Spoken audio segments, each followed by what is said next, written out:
بسم الله الرحمن الرحيم. السلام عليكم ورحمة الله وبركاته.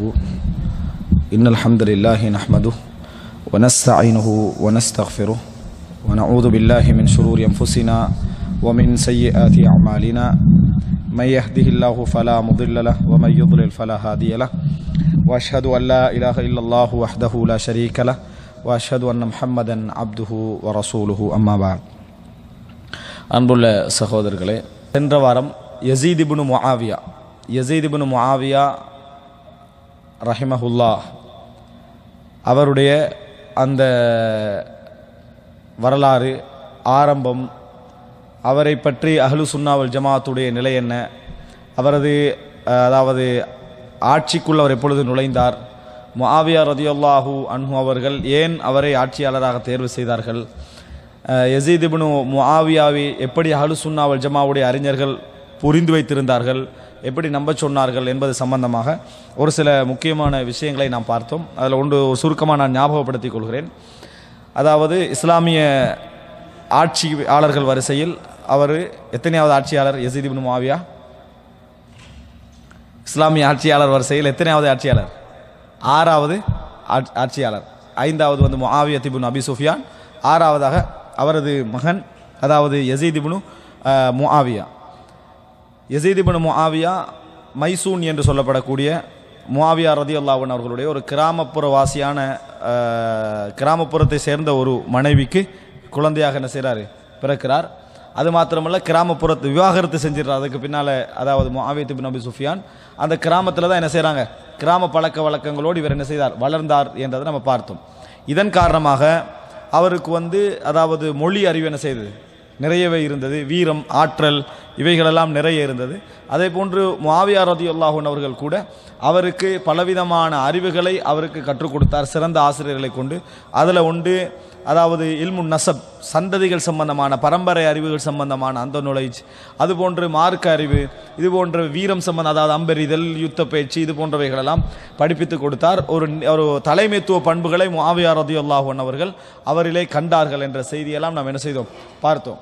இதற்கு பின்னால முஆவியா அதாவது யஸீத் இப்னு முஆவியா ரதியல்லாஹு அன்ஹு அவர்கள் தனது ஆட்சியிலே அதாவது குஸ்தன்தீனியாவுக்கு, அதாவது மதீனத்து கைசருடைய அந்த பிரதேசமான இஸ்தன்புலுக்கு யுத்தம் செய்வதற்காக முஆவியா இப்னு அபி சுஃபியான் அவர்கள் யஸீதை தலைமையாக கொண்டு ஒரு படை அனுப்பி வைத்தார்கள்.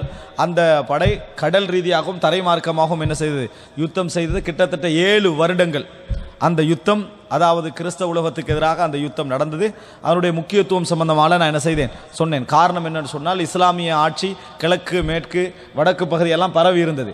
அப்போ கிறிஸ்தவ உலகம் வடமேற்கு திசையாக என்ன செஞ்சிருது, ஒதுங்கி இருந்தது. அதனால் அவர்கள் பெரியோரு அச்சுறுத்தலாக முஸ்லீம் சமுதாயத்துக்கு இருந்து கொண்டிருந்தார்கள்.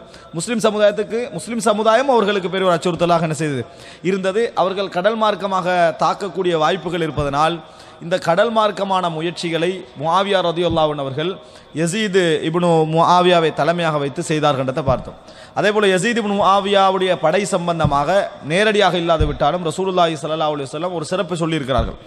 கடல் யுத்தம் செய்யக்கூடியவர்களுக்கு அல்லாஹு தாலா என்ன அவர்களுக்கு சொர்க்கத்தை கொடுப்பான் என்ற செய்தியை நான் சொன்னேன். முஸ்லீமில் வரக்கூடிய செய்தி, எனது உம்மத் கைசருக்கு அதாவது இந்த குபுருஸுக்கு எதிராக, சைப்ரஸுக்கு எதிராக என்ன செய்யும், யுத்தம் செய்யும், அதில் வெற்றி பெறுவார்கள், அவர்கள் சொர்க்கவாதிகள் என்ற ரசூலுல்லாஹ் சொன்ன செய்தி.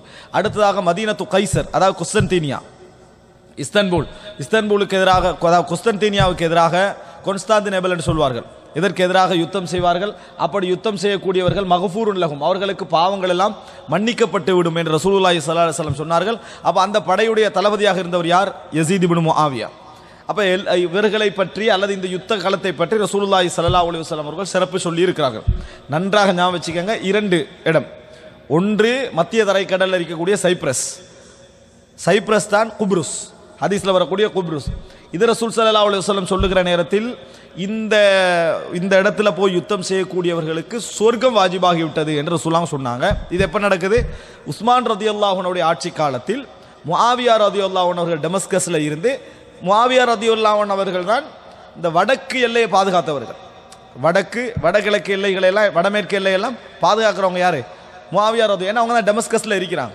அதனால கடல் யுத்தத்துக்கு அனுமதி கேட்டார்கள். கடல் யுத்தத்துக்கு அனுமதி உஸ்மான் ரலியல்லாஹு அன்ஹு, உமர் ரலியல்லாஹு வழங்கல, ஆனால் உஸ்மான் ரலியல்லாஹு அன்ஹு வழங்கினார்கள். எனவே முதல் யுத்தம் உஸ்மான் ரலியல்லாஹு காலத்தில் நடக்கிறது. சைப்ரஸ் என்ன செய்கிறது? வெற்றி கொள்ளப்படுகிறது. சைப்ரஸ் வெற்றி கொள்ளப்படுகிறது. இரண்டாவது எப்ப நடக்குது? முஆவியா ரலியல்லாஹு ஆட்சி காலத்தில். முஆவியா ரலியல்லாஹுடைய ஆட்சி காலத்தில், அதாவது ஹிஜ்ரி 46 முஆவியா ரலியல்லாஹு அன்ஹு அவர்கள் யஸீத் இப்னு முஆவியாவை தலைமையாக வைத்து, அதுக்கு கீழே எத்தனையோ நபித்தோழர்கள் இருந்தார்கள். அதாவது ஹாலித் இப்னு வலீதுடைய மகன் இருந்தார், அதுபோல அதாவது அபூ அய்யூப் அல் அன்சாரி ரலியல்லாஹு அன்ஹு அவர்கள் இருந்தார்கள். இன்னும் எத்தனையோ நபித்தோழர்கள் அது கீழே செஞ்சாங்க இருந்தாங்க. தளபதி யாரு? யஸீத் இப்னு முஆவியா. குஸ்தன்தீனியாவுக்கு எதிராக, கான்ஸ்டாந்தினோபிளுக்கு எதிராக யுத்தம் நடந்தது. அதாவது இந்த ஹிஜ்ரி 46 என்னது இந்த யுத்தம் நடந்தது என்ற வரலாற்றை நம்ம பார்த்தோம். அப்போ இரண்டு இடங்கள் இரண்டும் ஐரோப்பாவை சுற்றி உள்ள இடங்கள். அப்ப இதெல்லாம் அவர் ஆட்சியாளராக வருவதற்கு முன்னால் நடந்த சம்பவங்கள். அப்ப யஸீத் இப்னு முஆவியாவுக்கு தலைமைத்துவ பண்புகள் இருந்தன என்ற செய்திகளை பார்த்தோம். இறுதியாக முஆவியா ரலியல்லாஹு அன்ஹு அவர்கள் யஸீத் இப்னு முஆவியாவை தலைவராக நியமிக்க வேண்டும் என்று அவருடைய ஆட்சி காலத்திலே முடிவெடுத்து மதீனாவில் அப்பொழுது கவர்னராக இருந்தவர் யார்? ஹிஜாஸ் பிரதேசத்துக்கு மர்வான் இப்னுல் ஹக்கம் அவர்கள் தான் இருந்தார்கள். இவர் ரசூல் ஸல்லல்லாஹு அலைஹி வஸல்லம் மரணிக்கிற நேரத்தில் ஒரு சிறியவராக இருந்தார். மர்வான் ஹக்கம் தான் இதுக்கு ஹிஜாஸ் பிரதேசத்துக்கு தலைவராக இருந்தார்கள். அப்ப மர்வான் இப்னுல் ஹக்கம் மிம்பர்களில் முஆவியா ரலியல்லாஹு அன்ஹு அவர்கள் யஸீதுக்கு பையத்து செய்ய சொல்ற செய்தி இவைகளை அறிவிச்சாரு. அப்ப முஆவியா ரலியல்லாஹு அன்ஹு திட்டமிட்டார் என்பதில் சந்தேகம் கிடையாது. ஆனா பொருத்தமில்லாத ஆளை திட்டமிடவில்லை. முஆவியாவை ஒரு நபித்தோழர் என்ற இடத்துல வச்சு, முஆவியாவை ஒரு நல்ல சிந்தனையாளர் என்ற இடத்துல வச்சு, ஒரு நல்ல தலைவர் என்ற இடத்துல வச்சு முடிவெடுத்தீங்கன்னு சொன்னா, முஆவியா ரலியல்லாஹுடைய காலம் பின்னால இன்னால ஆட்சிக்கு வருவார் என்று சொல்லி போவது சிறந்ததாக இருந்ததா, யாரும் வர தேவையில்லை என்று விட்டு போவது சிறந்ததாக இருந்ததா என்று பார்த்தீங்கன்னு சொன்னா, ஒரு ஆளை நியமிச்சுட்டு போறது சிறந்ததாக இருந்தது. ரசூல் ஸல்லல்லாஹு அலைஹி வஸல்லம் அவருடைய மரணிச்ச காலம் அப்படி இல்லை. காரணம், அங்க அபூபக்கர் ரலியல்லாஹு இருக்கிறாங்க, உமர் ரலியல்லாஹு இருக்கிறாங்க, மக்கள் ஒன்றுபடக்கூடிய வாய்ப்பு அதிகம் என்ற இடத்துல மரணிக்கிறவர் எதுவும் சொல்ல தேவையில்லை, போயிடலாம். எங்க வசியத்து பிரச்சனை எல்லாம் தேவைப்படும், முரண்படக்கூடிய வாய்ப்பு எங்க அதிகமோ அங்கதான் தேவைப்படும். அதனால தான் முஆவியா ரலியல்லாஹு யோசிச்சாங்க, சாதாரணமாக விட்டு சென்றிருந்தால் மக்காவுக்கு மதீனாவுக்கு ஒரு ஆட்சியாளர் வந்திருப்பாரு, டெமஸ்கஸ்க்கு ஒரு ஆட்சியாளர் வந்திருப்பாரு, ஈராக்குக்கு ஒரு ஆட்சியாளர் வந்திருப்பாரு, எகிப்து ஆப்பிரிக்கா பக்கத்தில் ஒரு ஆட்சியாளர் வந்திருப்பார், 4 கலீஃபா உருவாக்குவாங்க. இதனால தான் இதை சிந்தனையில் கொண்டு என்ன செய்தார்கள் என்று சொன்னால், அதாவது யஸீதை வச்சாங்கன்னு சொன்னா, அங்க சிரியா சாம் பகுதி அத்தனையும் யஸீதுக்கு என்ன செஞ்சிடும், உடன்பட்டு விடும். அதே போல முஆவியா ரலியல்லாஹு அன்ஹுவுக்கு தெரியும் யாரு கூடுதலாக முரண்பட வாய்ப்புண்டு அப்படி என்றால், அதாவது அவர்களுக்கு பின்னால் மக்கள் திரள வாய்ப்புண்டு என்று பார்த்தீங்கன்னா அப்துல்லா இப்னு சுபைர் ரலியல்லாஹு அன்ஹு, அதே போல முஹம்மது இப்னு சஅத் இப்னு அபி வக்காஸ் உடைய மகன், இங்கே அடுத்தது அப்துல்லா இப்னு உமர் ரலியல்லாஹு அன்ஹு அவர்கள். இது போன்ற நபித்தோழர்களுக்கு பின்னால திரள வாய்ப்புண்டு. அப்துல்லா இப்னு உமர் ரலியல்லாஹு அன்ஹு பேசி பார்க்குறாங்க, அவர் ஆட்சியை நினைச்சே பார்க்க மாட்டார்ன்றது விளங்கிச்சு. அப்துல்லா இப்னு சுபைர் அவர் எதிர்ப்பை வெளிக்காட்டுறாரு நேரடியாக இல்லாம, இதெல்லாம் அவருக்கு விளங்கிட்டு, யாருக்கு? முஆவியா ரலியல்லாஹு அன்ஹு அவர்களுக்கு. எனவே இந்த இடத்துல பார்த்தாரு, இவர் ஆட்சியாளராக வருவதுதான் மிக சிறந்த என்ற அடிப்படையில் தான் அதை செய்தாரே ஒழிய, சும்மா ஏதோ ஆசைக்கு என்னது வச்சாங்கன்ற மாதிரி நம்ம அது ஆசைப்பட்டார் என்பது உண்மை, பொருத்தமில்லாத ஆசை அல்ல, பொருத்தமான ஆசையாகத்தான் என்ன செஞ்சாரு, ஆசை வைத்தார். அதனால தான் மரணிக்கிற நேரத்தில் சொன்னாரு, நான் என் யஸீதை ஆட்சியாளராக நியமிச்சிட்டு போறேன், யா அல்லாஹ், நான் தந்தை மகன் என்ற பாசத்தின் காரணமாகத்தான் இதை நியமித்திருந்தால் அவர் ஆட்சிக்கு போவதற்கு முன்னால் என்ன செஞ்சிரு, அவரை மரணிக்க செய்துவிடு, அவரை நான் நல்ல பொருத்தமானவர் என்பதற்காக நியமித்திருந்தால் ஃபஅம்லிஹி, அவருடைய கிலாஃபத்தை நடக்கவை அப்படி என்று சொல்லி என்ன செய்தார்கள், துஆ கேட்டார்கள் என்ற செய்தியெல்லாம் நம்ம என்ன செய்கிறோம், பார்க்கிறோம். இதுதான் நம்ம கடந்த பகுதியில் படித்த விஷயம். இப்போ என்னன்னு சொன்னால், இந்த இறுதி பகுதியாக இன்ஷா அல்லாஹ் வைத்துக் கொள்வோம். யஸீத் இப்னு முஆவியாவுடைய இந்த காலப்பகுதி ஆட்சிக்கு வந்த பின்னால் அவர் அதாவது 60ஆம், அதாவது கிட்டத்தட்ட அவர் வரக்கூடிய அந்த ஆட்சி காலப்பகுதி 59 கடைசி பகுதியில் 60 ஆரம்பங்கள் என்ன செய்யறார், அவர் வருகிறார், 64 வரைக்கும் என்ன செய்யறாரு, ஆட்சி செய்யறாரு. 59 கடைசி பகுதியில் 60 வரைக்கும் என்ன செய்யறாரு, 63 வரைக்கும், 63 அதாவது 64 வரைக்கும் என்ன செய்யறாரு, ஆட்சி செய்யறாரு. கிட்டத்தட்ட 4 வருடங்கள் ஆட்சியாளராக என்ன செய்கிறார்கள், யஸீத் இப்னு முஆவியா இருக்கிறார்கள். இந்த 4 வருடங்களிலும் ஏன் இப்ப யஸீத் என்ற பேரை யஸீத் என்னும் கொடுங்கோல் என்று பாட்டு படிக்கிறதுக்கெல்லாம் காரணமானதுக்கு என்ன காரணம் அப்படின்னு நீங்க பாத்தீங்கன்னு சொன்னா, இந்த மாதிரியான என்ன செய்தி பரவுதுன்ற அவரை பற்றி, கர்பலா முதல் வருடம் அவர் ஆட்சிக்கு வந்த ஃபர்ஸ்ட் வருடம் என்ன பிரச்சனைக்கு ஒரு ஆள் ஆட்சியாளராக வந்தா அவருடைய ஆட்சிக்கு எதிராக நடக்கக்கூடிய நிகழ்வுகளை அடக்க வேண்டியிருக்கும். இதன் காரணமாக கர்பலா யுத்தம் நடக்குது. அதற்கு பின்னால அதாவது இந்த இந்த பகுதியுடைய தொடர்ச்சியில் என்ன நடக்குன்னு சொன்னால், அதாவது அவருடைய கடைசி பகுதி 63 கடைசி 64, 63 கடைசியும் 64 இந்த பகுதியில் மதீனா மக்களும் மக்கா மக்களும் பையத்தை நிராகரிச்சிடுறாங்க, யசீதை விட்டு விலகிடுறாங்க. யசீது முஆவியாவை விட்டு ஆட்சியை கலட்டிக்கிறாங்க. நாங்கள் பையத்தை வந்து என்ன செஞ்சிட்டோம், நாங்கள் வந்து உங்களோட ஆட்சி ஒப்பந்தத்தை முறித்து கொண்டோம்னு சொல்றாங்க. இதன் காரணமாக மக்கா மதீனால யுத்தம் நடக்குது. யுத்தம் நடந்ததுல மதீனா கொள்ளையடிக்கப்படுகிறது, மக்காவுடைய கௌபா எரிக்கப்படுகிறது. இந்த ரெண்டு எப்படி நடந்தது அப்படின்றது தான் இங்க சப்ஜெக்ட். இது யார் ஆட்சி காலத்தில் நடக்குது? இந்த 3 நிகழ்வுகளும் யசீத் இப்னு முஆவியாவுடைய ஆட்சி காலத்தில் நடக்குது. இதன் காரணமாகத்தான் யசீத் இப்னு முஆவியாவை பற்றிய அந்த விமர்சனங்கள் என்ன செய்தன, அதிகரித்தன. அல்லாஹு ஆலம். அவர் அதாவது நம்ம அறிவிப்பால் வரிசைகள் எல்லாம் எடுத்து பார்த்தோம் என்று சொன்னால், யசீத் இப்னு முஆவியா ஆட்சியாளர் என்ற அடிப்படையில் அவர்தான் தான் குற்றம். ஆட்சியாளர் என்ற அடிப்படையில் எடுத்துக்கணும் சொன்னா அவர்ல தான் குற்றம். ஒன்றில் அவரது தளபதி செய்தார் அப்படின்னு வைத்துக் கொண்டாலும் பொருத்தமில்லாத தளபதியை ஏன் வச்சா என்றது அவருக்கு தான் கேள்வி. நபித்தோழர்களையே மதிக்காத ஒரு தளபதி ஏன் வச்சார்? அது மாத்திரமல்ல, ரசூலுல்லாஹி ஸல்லல்லாஹு அலைஹி வஸல்லம் அவருடைய பேரரை மதிக்காத ஒரு தலைவரை ஏன் வச்சாய்? இந்த அளவுக்கு கொடுமைப்படுத்தக்கூடிய ஒருத்தரை ஏன் வச்சாய் என்ற கேள்வி அவருக்கு தான் வரும். ஆனால் நேரடியாக அவர் அந்த கட்டளைகளை இட்டதாக வரக்கூடிய எல்லா அறிவிப்புகளும் பலகீனமானவைகள் தான். ஆனால் ஒரு சிறந்த ஆட்சியாக இருக்கவில்லை என்ற உண்மை. ஒரு சிறந்த ஆட்சியாளராக அவர் இருக்கவில்லை. அவர் வந்து என்னது, அதாவது பாவத்தின் பக்கம்தான் மிக நெருக்கமாக இருந்தார், நன்மையின் பக்கம் மிக நெருக்கமாக இருந்ததை விட அதெல்லாம் உண்மை. ஆனாலும் இந்த இடத்துல நாங்கள் இதை அளக்க வேண்டிய ஒரு கட்டம் இருக்கிறது. என்னென்ன விமர்சனங்கள் அவரை நோக்கி வைக்கப்படுகிறது, எப்படி எப்படியெல்லாம் வைக்கப்பட்டது, அதனுடைய பதில்கள் என்ன, எப்படி யசீத் இப்னு முஆவியாவை நாங்கள் புரிந்து கொள்வது என்பதுதான் இந்த கட்டத்தில் நான் என்ன செய்கிறேன், இரண்டாவது பகுதியாக நான் விளங்கப்படுத்த போகிறேன். இதோட எங்களுக்கு என்ன கிளியராக இருக்கணும்னா, அபூபக்கர் ரலியல்லாஹு அன்ஹு பற்றி நிறைய தெரிஞ்சுக்கிறோம், உமர் ரலியல்லாஹு அன்ஹு பற்றி நிறைய தெரிஞ்சுக்கிறோம், உஸ்மான் ரலியல்லாஹு அன்ஹு பற்றி நிறைய தெரிஞ்சுக்கிறோம், அதே போல அலி ரலியல்லாஹு அன்ஹு அவர்களை பற்றி நிறைய தெரிந்திருக்கிறோம், முஆவியா ரலியல்லாஹு அன்ஹு பற்றி ஓரளவு தெரிந்து வைத்திருக்கிறோம். அடுத்தாக யசீத் இப்னு முஆவியாவை பற்றியும் ஓரளவு நம்ம என்ன செய்யணும், தெரிந்து வைத்திருந்தோம். 6 ஹலீஃபாக்களை பற்றிய செய்தி எங்களுக்கு என்ன செஞ்சிடும், எங்களுக்கு தெரிய வந்துடும். 7வது ஹலீஃபா இலகுவாக நம்ம தெரிஞ்சுக்கலாம், 40 நாள் தான், முஆவியா இப்னு யசீத். யசீதுடைய மகனும் முஆவியா, தந்தையும் என்னது முஆவியா தான். முஆவியா இப்னு யசீத் அவர் 40 நாள் தான் என்ன செஞ்சார், ஆட்சியில் இருந்தார். வக்கான ஹைரம் மின் அபிஹி, அவருடைய புனைப்பேர் அபு லைலா, தந்தையை விட சிறந்தவராக இருந்தார் என்ன செய்யறாங்க சொல்றாங்க.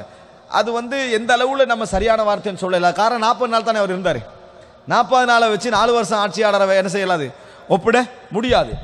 இப்படித்தான் நம்ம என்ன செய்யணும், இதை புரிந்து கொள்ள வேண்டும். இப்ப யசீத் இப்னு முஆவியாவுடைய ஆட்சி காலத்தில் நடந்த முதல் அம்சமான கர்பலா. இந்த அதாவது கர்பலாவை சொல்லுவாங்க கர்ருன் வ பலா உன்னுவாங்க. கர்ருன் பலான சோதனை, கர்ருன் வ பலா உன் அப்படின்னு சொல்லுவாங்க கர்பலா. இந்த கர்பலா என்று சொல்லக்கூடிய இந்த இடம் எங்க இருக்குது? கர்பலா ஈராக்ல இருக்கு. எங்க? ஈராக்ல. கர்பலா என்பது ஈராக்ல இருக்கக்கூடிய ஒரு இடம். இந்த அதாவது அலி ரலியல்லாஹு அன்ஹு அவர்கள் தனது தலைமையகத்தை எங்க மாற்றினார்கள்? மதீனால இருந்து ஈராக்ல எங்க? ஈராக்ல கூஃபாவுக்கு மாத்தினாங்க. அப்ப வந்து பக்தாத் இல்லை. பக்தாத் அப்பாசிய ஆட்சி காலத்துல பக்தாத் சிட்டியை உருவாக்கப்படுகிறது. அப்ப பக்தாத் என்ற ஒன்றே என்னது இல்லை. அப்ப கூஃபாவுக்கு அந்த ஆட்சி தலைமையை என்ன செஞ்சிட்டாங்க, மாற்றி விட்டார்கள். அப்போ கூஃபாவுக்கு ஆட்சி தலைமையை மாற்றின பின்னால அதுக்கு மாற்றுறதுக்கான காரணம் என்னன்னு சொன்னா, கூஃபால வந்து அலி ரலியல்லாஹு அன்ஹுடைய அந்த ஆட்சியை ஆதரிக்கக்கூடிய நிறைய மக்கள் என்ன செய்தார்கள், இருந்தார்கள். அதனால தான் ஷிஅத்து அலி, அலிக்கு ஆதரவானவர்கள், அலி ரலியல்லாஹு அன்ஹு அவர்களுக்கு ஆதரவானவர்கள் என்ற இது ஆரம்பிச்சது. அப்ப அலி ரலியல்லாஹு அன்ஹு அவர்களுக்கு அடுத்ததாக ஹசன் ரலியல்லாஹு அன்ஹு ஆட்சிக்கு வராங்க. தலைமையகம் எது? கூஃபா. அப்ப அதுக்கு பின்னால ஹுசைன் ரலியல்லாஹு அன்ஹு அவர்கள் போராடினார்கள். ஹுசைன் ரலியல்லாஹு தனக்கு ஆட்சிக்கு வரணும்னு போராடல, தனக்கு ஆட்சி வரணும், அடுத்ததாக பரம்பரை ஆட்சி வரணும் என்பதற்காக போராடல ஹுசைன் ரலியல்லாஹு அன்ஹு அவர்கள். ஆனால் இந்த ஆட்சி எங்க போயிடக்கூடாது என்று சொன்னால், மக்களுக்கு மத்தியில் என்ன செஞ்சிடக்கூடாது, இது பொதுவாக போய்விடக்கூடாது, அதாவது இந்த தனி சொத்தாக போய்விடக்கூடாது என்பதற்காக, உதாரணமாக இப்படி சொல்லுவாங்கன்னு சொன்னா முல்காக போய்விடக்கூடாது என்பதற்காக ஹுசைன் ரலியல்லாஹு போராடினார்கள் என்று சொல்லுவாங்க. அதுவும் பிழை. ஹுசைன் ரலியல்லாஹு அவர்கள் போராடியதெல்லாம் என்ன எடுத்துக்கன்னு சொன்னால், இது வந்து இந்த ஆட்சி என்கின்ற அம்சத்தை பொறுத்த வரைக்கும் மக்கள்கிட்ட சூறாவாக இன்னும் விடப்படவில்லை. அநியாயமாக எங்கள் பகுதியில் உள்ள ஆட்சியை ஹசன் ரலியல்லாஹு அன்ஹு அவர்கள், நானா அண்ணன்காரர் என்ன செஞ்சிட்டாரு, கொண்டு போய் கொடுத்து விட்டார். அது அநியாயமாக தான் பார்த்தார். யாரு? ஹுசைன் ரலியல்லாஹு அன்ஹு அவர்கள். உடன்பட்டாலும் அநியாயமாக பார்த்தாரு. இதற்காக வேண்டி தான் ஹுசைன் ரலியல்லாஹு போராடினாங்களே ஒழிய தனக்கு ஆட்சி வரணும் என்பதற்காக என்ன செய்யல, அவர் போராடவில்லை. ஆனால் முஆவியா ரலியல்லாஹு இருக்கக்குள்ள எதுவும் சொல்லலை. ஹுசைன் ரலியல்லாஹு அமைதியாக இருந்தார்கள். இன்னும் சொல்ல போனால் முஆவியா ரலியல்லாஹு அவர்களுக்கு ஆதரவாக இருந்தார்கள். ஆனால் முஆவியா ரலியல்லாஹு மரணித்து யசீத் ஆட்சிக்கு வந்த உடனேயே மிக கொந்தளிப்பான இடமாக எது மாறும் சொல்லுங்க பாப்போம்? மக்கா மதீனா தான். அது இயல்பு. ஏன் மாறும் என்று சொன்னா, இஸ்லாம் அதாவது இஸ்லாத்துடைய வளர்ப்பிடம் அதுதான், தியாகங்கள் நடந்த இடம் அதுதான். என்னதான் நபித்தோழர்கள் ஆங்காங்கே ஜிஹாதுக்கு போய் விட்டாலும் தியாகம் மிக்க மக்கள் வாழக்கூடிய இடம் அதுதான். அங்குள்ளவர்கள் தொடர்ந்து புறக்கணிக்கப்படுவது எப்படி மன உளைச்சல் என்ன செய்யும்? அது உண்டாக்கும். இன்னும் சொல்ல போனால் அது ஒரு உரிமை பறிக்கப்பட்ட உணர்வை என்ன செய்யும்? உண்டாக்கும். ரசூலுல்லாஹி ஸல்லல்லாஹு அலைஹி வஸல்லம் அவர்கள் வாழ்ந்து மரணித்த ஹிஜ்ரத் செஞ்ச அந்த இடம் அது. அதனால அந்த உணர்வு அவங்கள்ட்ட இருந்து கொண்டே இருந்தது. மற்ற எல்லா இடங்களை விட மார்க்கம் கூடுதலாக வாழ்ந்து கொண்டிருந்த இடம் எது? மக்காவும் மதீனாவும் தான். இதெல்லாம் சந்தேகமே இல்லை. இப்போ ஹுசைன் ரலியல்லாஹு அன்ஹு என்ன செய்றாங்கன்னு சொன்னால், அதுக்கு பின்னால ஹசன் ரலியல்லாஹு அன்ஹுவோட கொலைகளுக்கெல்லாம் பின்னால ஹுசைன் ரலியல்லாஹு எங்கே இருக்கிறாங்க? கூஃபா விட்டு வெளியாகிறாங்க. வெளியாக உடலை கூஃபா மக்கள் நீங்க போறீங்களேன்னு கவலையெல்லாம் வெளிப்படுத்தினாங்க. இருந்தாலும் ஹுசைன் ரலியல்லாஹு என்ன செஞ்சிட்டாங்க? நேர மதீனாவுக்கு வந்து என்ன செய்தார்கள்? சேர்ந்து விட்டார்கள். ஆனா யசீது பையத்து செய்யப்பட்டவுடன் இப்னு உமர் ரலியல்லாஹு அன்ஹு அவர்கள் கடிதம் எழுதுகிறார்கள், நானும் உங்களுக்கு என்ன செஞ்சிட்டேன்? பையத்து செய்து விட்டேன். இப்னு உமர் ரலியல்லாஹு என்ன செய்றாங்க? நானும் உங்களுக்கு பையத்து செய்து விட்டேன். இப்னு உமர் ரலியல்லாஹு எழுதுறாங்க. இப்னு அப்பாஸ் ரலியல்லாஹு அன்ஹு எழுதுறாங்க. நிறைய நபித்தோழர்கள் அவருக்கு என்ன செஞ்சிட்டாங்க? பையத்து செய்து விட்டார்கள். அதாவது இன்னும் சொல்ல போனா யசீதோட எல்லா நபித்தோழர்களும் கோபம் கொண்ட மாதிரியே காட்டுவாங்க. அப்படியும் அல்ல. இப்போ உதாரணமா அபு ஐபுல் அன்சாரி ரலியல்லாஹு அன்ஹு, நான் ஏற்கனவே சொன்னேன், குஸ்தன்தீனியா யுத்தத்தில் அவர் வந்து ஷஹீதாக போறாரு. அப்ப யசீதுக்கு சொன்னார், என்னைய வந்து நீங்க எதிரிகளுடைய பூமியில அடக்குங்கன்னா அங்கதான் நான் அடக்கப்படும், எனக்கு ஷஹாதத்துடைய கூலிக்காக அங்கதான் அடக்கப்படணுன்றாரு. முற்றுகையில இருக்கிறாங்க, ஒரு ஜான் அங்க தாண்டாலாம இங்கே நிற்கிறாங்க. ஆனா யசீத் இப்னு முஆவியா எதிரிகள்ட்ட பூமியில அடக்க வேணும் என்று சொன்னதுனால மட்டும் ஒரு குழு அழைச்சிக்க அந்த எதிரி பூமிக்குள்ள போனார். யாரு? யசீத் இப்னு முஆவியா. என்ன சொன்னார் என்று சொன்னால், இவர் தோண்டப்பட்டதாக இவருக்கு ஏதாவது அநியாயம் நடந்ததாக கேள்விப்பட்டால் அதுக்கு பிறகு அது வாழ்வா மரணமாண்ட போராட்டமா என்ன செய்யும்?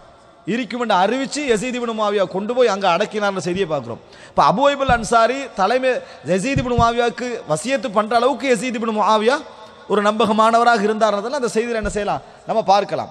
ஆனால் ஹுசைன் ரலியல்லாஹு அன்ஹு அவர்கள் என்ன செஞ்சாங்கன்னு சொன்னா, இந்த கூஃபாவில் உள்ள மக்கள் கடிதம் எழுதி கொண்டே இருந்தார்கள். அதில் இஹ்லாஸ் உள்ள மக்கள் இருந்திருக்கலாம், இஹ்லாஸ் இல்லாத மக்கள் இருந்திருக்கலாம், முனாஃபிகள் அதெல்லாம் இருக்கலாம். ஆனால் செய்திகள் அனுப்பி கொண்டே இருந்தார்கள் ஹுசைன் ரலியல்லாஹு அன்ஹு அவர்களுக்கு, நீங்க வாங்க, நீங்க தான் ஷரய்யத்தான ஹலீஃபாவாக மாற வேண்டி வரும், நாங்கள் உங்களுக்கு பையத்து செய்கிறோம். இப்படிப்பட்ட ஒரு பாவிக்கு நாங்கள் பையத்து செய்ய வேண்டிய அவசியம் இல்லை. யசீத் இப்னு முஆவியா பற்றி நிறைய செய்தி பரவி இருந்தது. அவர் சாராயம் குடிப்பவர், 5 நேரம் தொழாதவர், பகிரங்கமாக தொழுகை விடக்கூடியவர், சூதாட்டத்தில் ஈடுபடக்கூடியவர் என்றெல்லாம் என்ன செஞ்சது? விமர்சனங்கள் பரவி இருந்தது. அதனால இந்த மாதிரி செய்திகள் மக்கள்கிட்ட பரவிக்கிறதெல்லாம் வச்சு ஹுசைன் ரலியல்லாஹு அன்ஹு அழைச்சிக்கிட்டே இருந்தாங்க. ஹுசைன் ரலியல்லாஹு அன்ஹு அவர்கள் ஆரம்பத்தில் தாமதித்தாலும் புறம் என்ன செஞ்சாங்க? கூஃபாவுக்கு போக வேண்டும் என்ற முடிவை சுருக்கமாக நான் சொல்றேன், கர்பலா நான் விரிவாக சொல்லலை. போக வேண்டும் என்ன செய்யறாங்க? முடிவெடுத்து, அதாவது மக்காவிலிருந்து அல்லது மதீனாவிலிருந்து என்ன செய்யறாங்க? கிளம்புகிறார்கள். அந்த இடத்துல இருந்து என்ன செய்யறாங்க? கிளம்புகிறார்கள். மக்காவிலிருந்து நினைக்கிறேன், அங்கிருந்து போறாங்க. போக நேரத்தில் யாரோட போறாங்க? அஹ்லுல் பைத்தினர் அனைவரும் அவங்களோட இருக்கிறாங்க. பெரும்பாலானவர்கள் அவர்களோட இருக்கிறார்கள். அஹ்லுல் பைத்தினர் கிட்டத்தட்ட 50 லட்சம் பேர்னு சொல்றாங்க. அப்ப அந்த நேரத்தில் போக வேண்டாம் அப்படி என்று சொல்லி நிறைய நபித்தோழர்கள் தடுத்தார்கள். நீங்க இப்படி போக வேணாம், கூஃபா மக்கள்கிட்ட நீங்க போக வேண்டாம், சிலர் உங்களை ஏமாற்ற முனைகிறார்கள். நிறைய கடிதங்கள் வந்து கொண்டே இருக்குது. ஹுசைன் ரலியல்லாஹு அன்ஹு நினைக்கிற அளவுக்கு, எப்படி டோட்டல் கூஃபா மக்கள் எனக்கு ஆதரவு என்று நினைக்கின்ற அளவு கடிதங்கள் வருது. எல்லாமே உண்மையான கடிதங்கள் என்ன செய்ய முடியாது? சொல்ல முடியாது. அப்ப அவர்கள் என்ன செய்யறாங்க? போறாங்க. போகிற நேரத்தில் பாருங்க, இந்த இடத்தில் நிறைய பேர் என்ன செய்தார்கள்? தடுத்தார்கள். இப்னு அப்பாஸ் ரலியல்லாஹு அன்ஹு சொல்றாங்க, என்ன அதாவது எனக்கு வேறு விமர்சனங்கள் வரும் என்று இல்லை என்று மட்டும் இருந்தா நான் உங்களை அணைத்து பிடித்து போகாத வரைக்கும் நான் தடுத்து கொண்டே இருப்பேன் என்று சொல்றாங்க. இப்னு அப்பாஸ் கட்டி பிடிச்சிட்டே இருப்பேன் உங்களை விடாம அப்படின்னு சொல்றாரு. யாரு? இப்னு அப்பாஸ் சொல்றாங்க, நீங்க போக வேணாம் அப்படின்னு சொல்லி ஹுசைன் ரலியல்லாஹு அன்ஹு சொல்றாங்க. இப்னு உமர் ரலியல்லாஹு அன்ஹு அவர்களுக்கு இந்த செய்தி கேள்விப்பட்டது, இவர் போறார் என்ற செய்தி. இவர் 3 இரவு தூரம் போயிட்டாரு. அப்ப வாகனத்தை எடுத்து மிக வேகமாக போய் ஹுசைன் ரலியல்லாஹு அன்ஹு அவர்களை என்ன செய்யறாங்க? பிடிக்கிறாங்க. அவர்களை அடைந்து சொல்கிறார்கள், ஐன துரீத், எங்க போறீங்கன்னு கேட்டாங்க. காலால் இராக், நான் இராக்குக்கு போகிறேன். வ அக்ரஜ லஹுல் குதுப் அல்லதி உர்சிலத் மினல் இராக் யுஅலினூன அன்னஹும் மஅஹு, இராக்கில் இருந்து வந்த எல்லா கடிதங்களையும் காட்டுறாங்க. எல்லா மக்களும் என்னை வர சொல்கிறாங்க. இப்போ யசீதுக்கு பையத்திரிக்கன்னு எப்படி நான் நம்புறது? அவ்வளோ மக்கள் அங்கே என்ன செய்கிறாங்க, கூஃபால இருக்கிறாங்க. அப்போ பெரிய இடம், கூஃபான்றது சாதாரண பெரிய இடம், இவ்வளோ மக்கள் இருக்கிறாங்க. அப்படின்ற இருக்கிறோம், நான் அங்கே தான் போகிறேன், எனக்கு இங்கே ஹக்கு என்ன செய்யுது முக்கியம் என்று ஹுசைன் ரதியல்லாஹு அன்ஹு அவர்கள் சொல்லுகிறார்கள். வக்கால ஹாதிஹி குத்துபுஹும் பைஅத்துஹும், இது அவங்களுடைய கடிதங்கள், இது அவங்களுடைய பையத்துகள். அவங்க எல்லாரும் எனக்கு என்ன செஞ்சுக்கிறாங்க, பையத்து செஞ்சுக்கிறாங்க. கால இப்னு உமர் லா தஅதிஹிம், இப்னு உமர்லாம் சொன்னால் போக வேண்டாம். அந்த இடத்துல அன்புள்ள சகோதரர் இப்னு உமர் ரதியல்லாஹு அன்ஹு அவர்கள் தனி அத்தியாயம், அவர் ஒரு தனி அத்தியாயம். லா தஅதிஹிம், போக வேண்டாம். அபல் ஹுசைன் இல்லா ஐயத்ஹப், ஆனால் ஹுசைன் இல்லாமல் சொன்னாங்க நான் போய்த்தான் ஆக வேண்டாம். ஹுசைன் ரதியல்லாஹு அவங்க என்ன சொல்ல போனால் வீரமிக்க மக்கள் அவங்களாம், அதாவது பிறந்த காலத்திலிருந்து வீரங்களோடு வளர்ந்தவர்கள், எந்த இதுக்கு அஞ்ச மாட்டார்கள், ஒரு ஹிலாபத்தை எதிர்க்கிறது கூட என்ன செய்ய மாட்டாங்க, அஞ்ச மாட்டார்கள். அப்போ திருப்பியும் சொல்றாங்க வேண்டாண்டு, இல்லை நான் போவேன் அப்படின்னு சொல்றாங்க. ஃபகால் இப்னு உமர் இன்னி முஹத்திசுக ஹதீதன், இப்னு உமர்லாம் சொன்னா ஒரு விஷயம் உங்களுக்கு சொல்றேன், கொஞ்சம் கேளுங்க. இன்ன ஜிப்ரீல அத்தன் நபிய ஸல்லல்லாஹு அலைஹி வஸல்லம், ஜிப்ரீல் அலைஹிஸ்ஸலாம் ரசூலுல்லாஹி ஸல்லல்லாஹு அலைஹி வஸல்லம் ஓட வந்தார்கள். ஃபஹய்யரஹு பைன துன்யா வல் ஆখিরা ஃபக்தாரல் ஆখিরা, உலகத்தில் நீங்கள் இருக்க போறீங்களா அல்லது நீங்கள் மறுமைக்காக மரணிக்க போகிறீர்களா என்று அல்லாஹு தாலா தேர்வு கொடுத்திருக்கிறான் என ஜிப்ரீல் அலைஹிஸ்ஸலாம் தேர்வை கொடுத்தார்கள். ரசூலுல்லாஹி ஸல்லல்லாஹு அலைஹி வஸல்லம் மறுமையை என்ன செஞ்சிட்டாங்க, தேர்ந்தெடுத்து கொண்டார்கள். ஃபக்தாரல் ஆখিরা, இருந்து ஆட்சி செய்யணும்னு ரசூலுல்லாஹ் நினைக்கல, நான் மௌத்து ஆகி மரணம் அல்லாஹ்விட்ட என்ன செஞ்சிடுறேன் போயிடுறேன் ரசூலுல்லாஹி ஸல்லல்லாஹு அலைஹி வஸல்லம் நினைச்சாங்க. வலம் யுரிதி துன்யா, இந்த உலகத்தை என்ன செய்யவில்லை ரசூலுல்லாஹி ஸல்லல்லாஹு அலைஹி வஸல்லம் விரும்பவில்லை. வ இன்னக பதஅத்தும் மின்ஹு, நீங்களும் அவர்களுடைய சதை துண்டு தான். அந்த ரசூலுல்லாஹி ஸல்லல்லாஹு அலைஹி வஸல்லம் அவருடைய ஒரு சதை கட்டி நீங்கள் எல்லோரும். வல்லாஹி லா யலிஹா அஹதும் மின்கும் அபதன் வமா ஸரஃபஹல்லாஹு அன்கும் இல்லா லில்லதி ஹுவ கைருல் லக்கும், நிச்சயமாக நபியவர்கள் எப்படி இந்த உலகத்தை புறக்கணித்து சென்றார்களோ அதுபோல உங்களுக்கு இந்த உலகம் கிடைக்காது, இந்த உலகம் உங்களுக்கு என்ன செய்யாது, கிடைக்காது. நிச்சயமாக அல்லாஹ் உங்களை இந்த உலகத்தை விட்டும் திசை திருப்பினான் என்றால், இந்த ஆட்சி கிடைக்காம வேற யாருக்கோ திருப்பி விட்டான்டா, அது உங்களுக்கு நலவு என்பதனால தான் அல்லாஹ் திருப்பி விட்டிருக்கிறான், உங்களுக்கெல்லாம் அது ஹைர் என்பதனால தான் உங்களை விட்டும் திருப்பி விட்டிருக்கிறான் என்று இப்னு உமர் ரலியல்லாஹு உபதேசம் பண்றாங்க. ஆனாலும் ஹுசைன் ரலியல்லாஹு மனதில் இருந்ததெல்லாம் நான் ஒரு உண்மைக்காகவும் ஒரு ஹக்குக்காக நான் போறேன் என்பதுதான். ஃபஅபா, முடியாதுன்ட்டாங்க ஹுசைன் ரலியல்லாஹு. அந்த நேரத்தில் இறங்கினார்கள். ஃபஅபா அயர்ஜி ஃபஅதனகஹு இப்னு உமர் வபகா, ஹுசைன் ரலியல்லாஹு அவர்களை அணைத்து பிடித்து கண்ணீர் விட்டு அழுதார்கள். இப்னு உமர் ரலியல்லாஹு அவர்கள் இறங்கி அணைத்து பிடித்து கண்ணீர் விட்டு அழுதார்கள். அழுது விட்டு சொன்னார்கள், அஸ்ஸௌதிஉகல்லாஹ மின் கதீல், நான் ஒரு பெரும் ஒரு அழிவை இப்படி நடக்கப் போகுதே என்ற கவலையுடன் உங்களை என்ன செய்கிறேன், நான் உங்களை அதாவது வழி அனுப்புகிறேன் என்று சொல்லிட்டு இப்னு உமர் ரலியல்லாஹு அவர்கள் திரும்பி வந்தார்கள். அப்படி என்ற செய்தியை நம்ம பார்க்கிறோம். அது மாத்திரமல்ல, அப்துல்லா இப்னு சுபைர் ரலியல்லாஹு அவர்கள் யசீதுடைய ஆட்சிக்கு முரணாக இருந்தவர்கள். யார் அப்துல்லா இப்னு சுபைர்? அஸ்மா ரலியல்லாஹு அவர்களுடைய மகன், மதீனாவில் பிறந்த முதல் குழந்தை, நபிகளாருடைய அதாவது அந்த எச்சில் தான் அவருடைய தொண்டையில் போன முதல் உணவு என்று சொல்லக்கூடிய அளவில் இருந்த ஒரு குழந்தை அப்துல்லா இப்னு சுபைர் ரலியல்லாஹு அவர்கள். அப்துல்லா இப்னு சுபைர் ரலியல்லாஹு அவர்கள் ஹுசைன் ரலியல்லாஹு பார்த்து கேட்டார்கள், ஐன தத்ஹப், நீங்க எங்க போறீங்கன்னு கேட்டாங்க. தத்ஹபு இலா கௌமின் கதலு அபாக வ தஅனு அஹாக லா தத்ஹப், உங்கள் சகோதரரை கொண்டு உங்கள் தந்தையை குறை சொல்லி அதாவது கொலை செய்த அந்த சமுதாயத்திலேயே போறீங்கன்னு கேட்டாங்க. இந்த இடம் தான் அலி ரலியல்லாஹு அவர்களுக்கும் ஹசன் ரலியல்லாஹு அவர்களுக்கும் கூஃபாவாசிகளுக்கும் முஆவியா ரலியல்லாஹு அவர்களுக்கும் யசீதுக்கும் டெமஸ்கஸ் வாசிகளுக்கும் உள்ள வித்தியாசம். கூஃபாவை நம்பித்தான் அலி ரலியல்லாஹு போனான் கூஃபாவுடைய ஆட்சியில். ஆனால் கொல்லப்பட்டது அலி ரலியல்லாஹு எங்க? கூஃபால. ஹசன் கொல்லப்பட்டது எங்க? கூஃபால. ஆனால் முஆவியா ரலியல்லாஹு 20 வருஷம் கவர்னராக இருந்தார், 20 வருஷம் ஆட்சியாளராக இருந்தார். அதுக்கு பின்னால மகன் வாரத்துக்கு டோட்டல் ஆதரவு தெரிவித்தது யாரு? டெமஸ்கஸ் மக்கள். அப்படி என்றால் இங்க நிர்வாக முறையில் பிரச்சனை எல்லாம் இருக்கல. இவரும் குறைஷ் வம்சத்தை சேர்ந்த நிர்வாக அறிவெல்லாம் இருந்தவர். கூபா மஸ்ஜிகளுடைய கூபா வாசிகளுடைய குணம், அதாவது மம்பஅல் ஃபிதன், ஃபித்னாவுடைய ஊற்று என்று சொல்லுவாங்க. ஃபித்னாவுடைய பெரும்பெரிய அறிஞர்கள் பிறந்திருந்தாலும் கூட ஃபித்னாவுடைய ஊற்று என்று என்ன செய்வார்கள், சொல்லுவார்கள். அதனால தான் அதாவது அப்துல்லா இப்னு சுபைர் ரலியல்லாஹு இப்படி ஒரு உபதேசம் பண்றாங்க, லா தத்ஹப் ஃபஅபல் ஹுசைன் இல்லா யக்ருஜ். ஆனா ஹுசைன் அவங்க சொன்னாங்க நான் போய்தான் ஆகுவேன் என்று சொன்னாங்க. அபு சயீத் அல் குத்ரி ரலியல்லாஹு அன்ஹு அவர் என்ன செய்றாரு, உபதேசம் பண்றாரு. அன்சாரி அவரும், யா அபா அப்துல்லா, யா அபா அப்துல்லா, ஏ அபு அப்துல்லாவே, இன்னி லக நாசிஹ், நான் உங்களுக்கு உபதேசிக்கிறேன். வ இன்னி லக முஷ்ஃபிக், நான் உங்கள் மீது எனது அச்சத்தோடு உள்ள ஒரு கருணையோடு நான் என்ன செய்கிறேன், இருக்கிறேன். கத் பலகனி அன்னஹு காதபகும் கௌமும் மின் ஷியஅதிகும் பில் கூஃபா யதுஊனக பில் குரூஜி இலைஹிம், கூஃபாவிலிருந்து உங்களுடைய அதாவது உங்களுக்கு சார்பாக நிற்கக்கூடியவர்கள் அவங்கள்ட்ட வந்து சேருமாறு உங்களுக்கு கடிதம் எழுதின விஷயம் எனக்கு கேள்விப்பட்டது. ஃபலா தஹ்ருஜ் இலைஹிம், போக வேண்டாம். ஃபலா தஹ்ருஜ் இலைஹிம், போக வேண்டாம். ஃபஇன்னி சமிஅது அபாக யகூல், உங்கள் தந்தை சொல்ல நான் கேட்டிருக்கிறேன். அப்படி யாரு? அலி ரலியல்லாஹு அன்ஹு சொல்ல நான் கேட்டிருக்கிறேன். ஃபில் கூஃபா, கூஃபாவில் வச்சு வல்லாஹி லகத் மலல்துஹும் وأبغلتهم وملوني وأبغضوني وما يكون منهم وفاء قط ومن فاز بهم فاز بالسهم الأخيب والله ما لهم نيات ولا عزم على أمر ولا صبر على سيف. இது உங்கள் தந்தை சொல்ல நான் கூஃபாவில் கேட்ட செய்தி.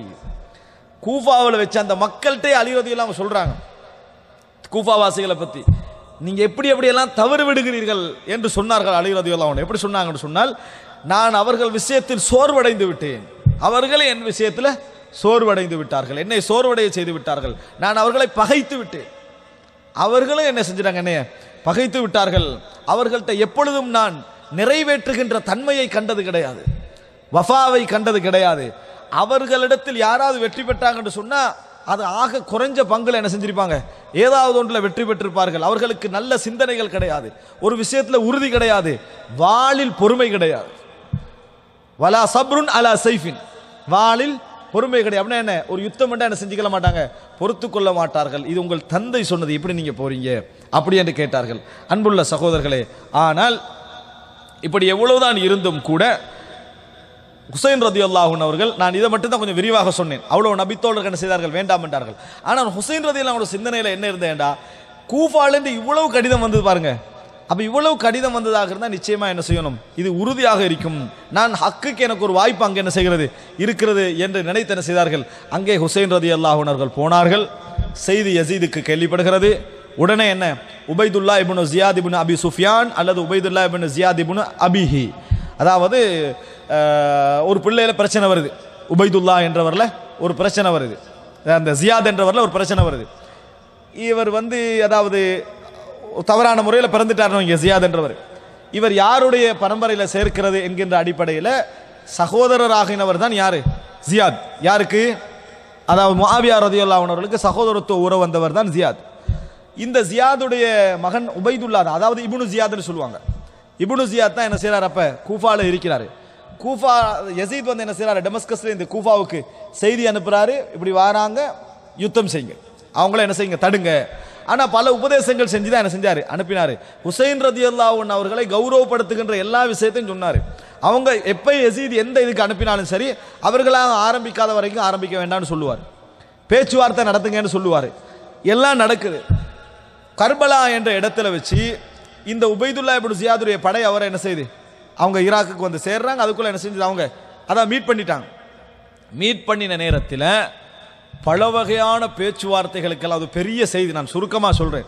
எல்லாவற்றுக்கும் பின்னால கடைசியாக ஹுசைன் ரலியல்லாஹு அன்ஹு அவர்கள் அப்ப என்னை விட்டுருங்க, நான் திரும்புகிறேன் என்று சொன்னார்கள்.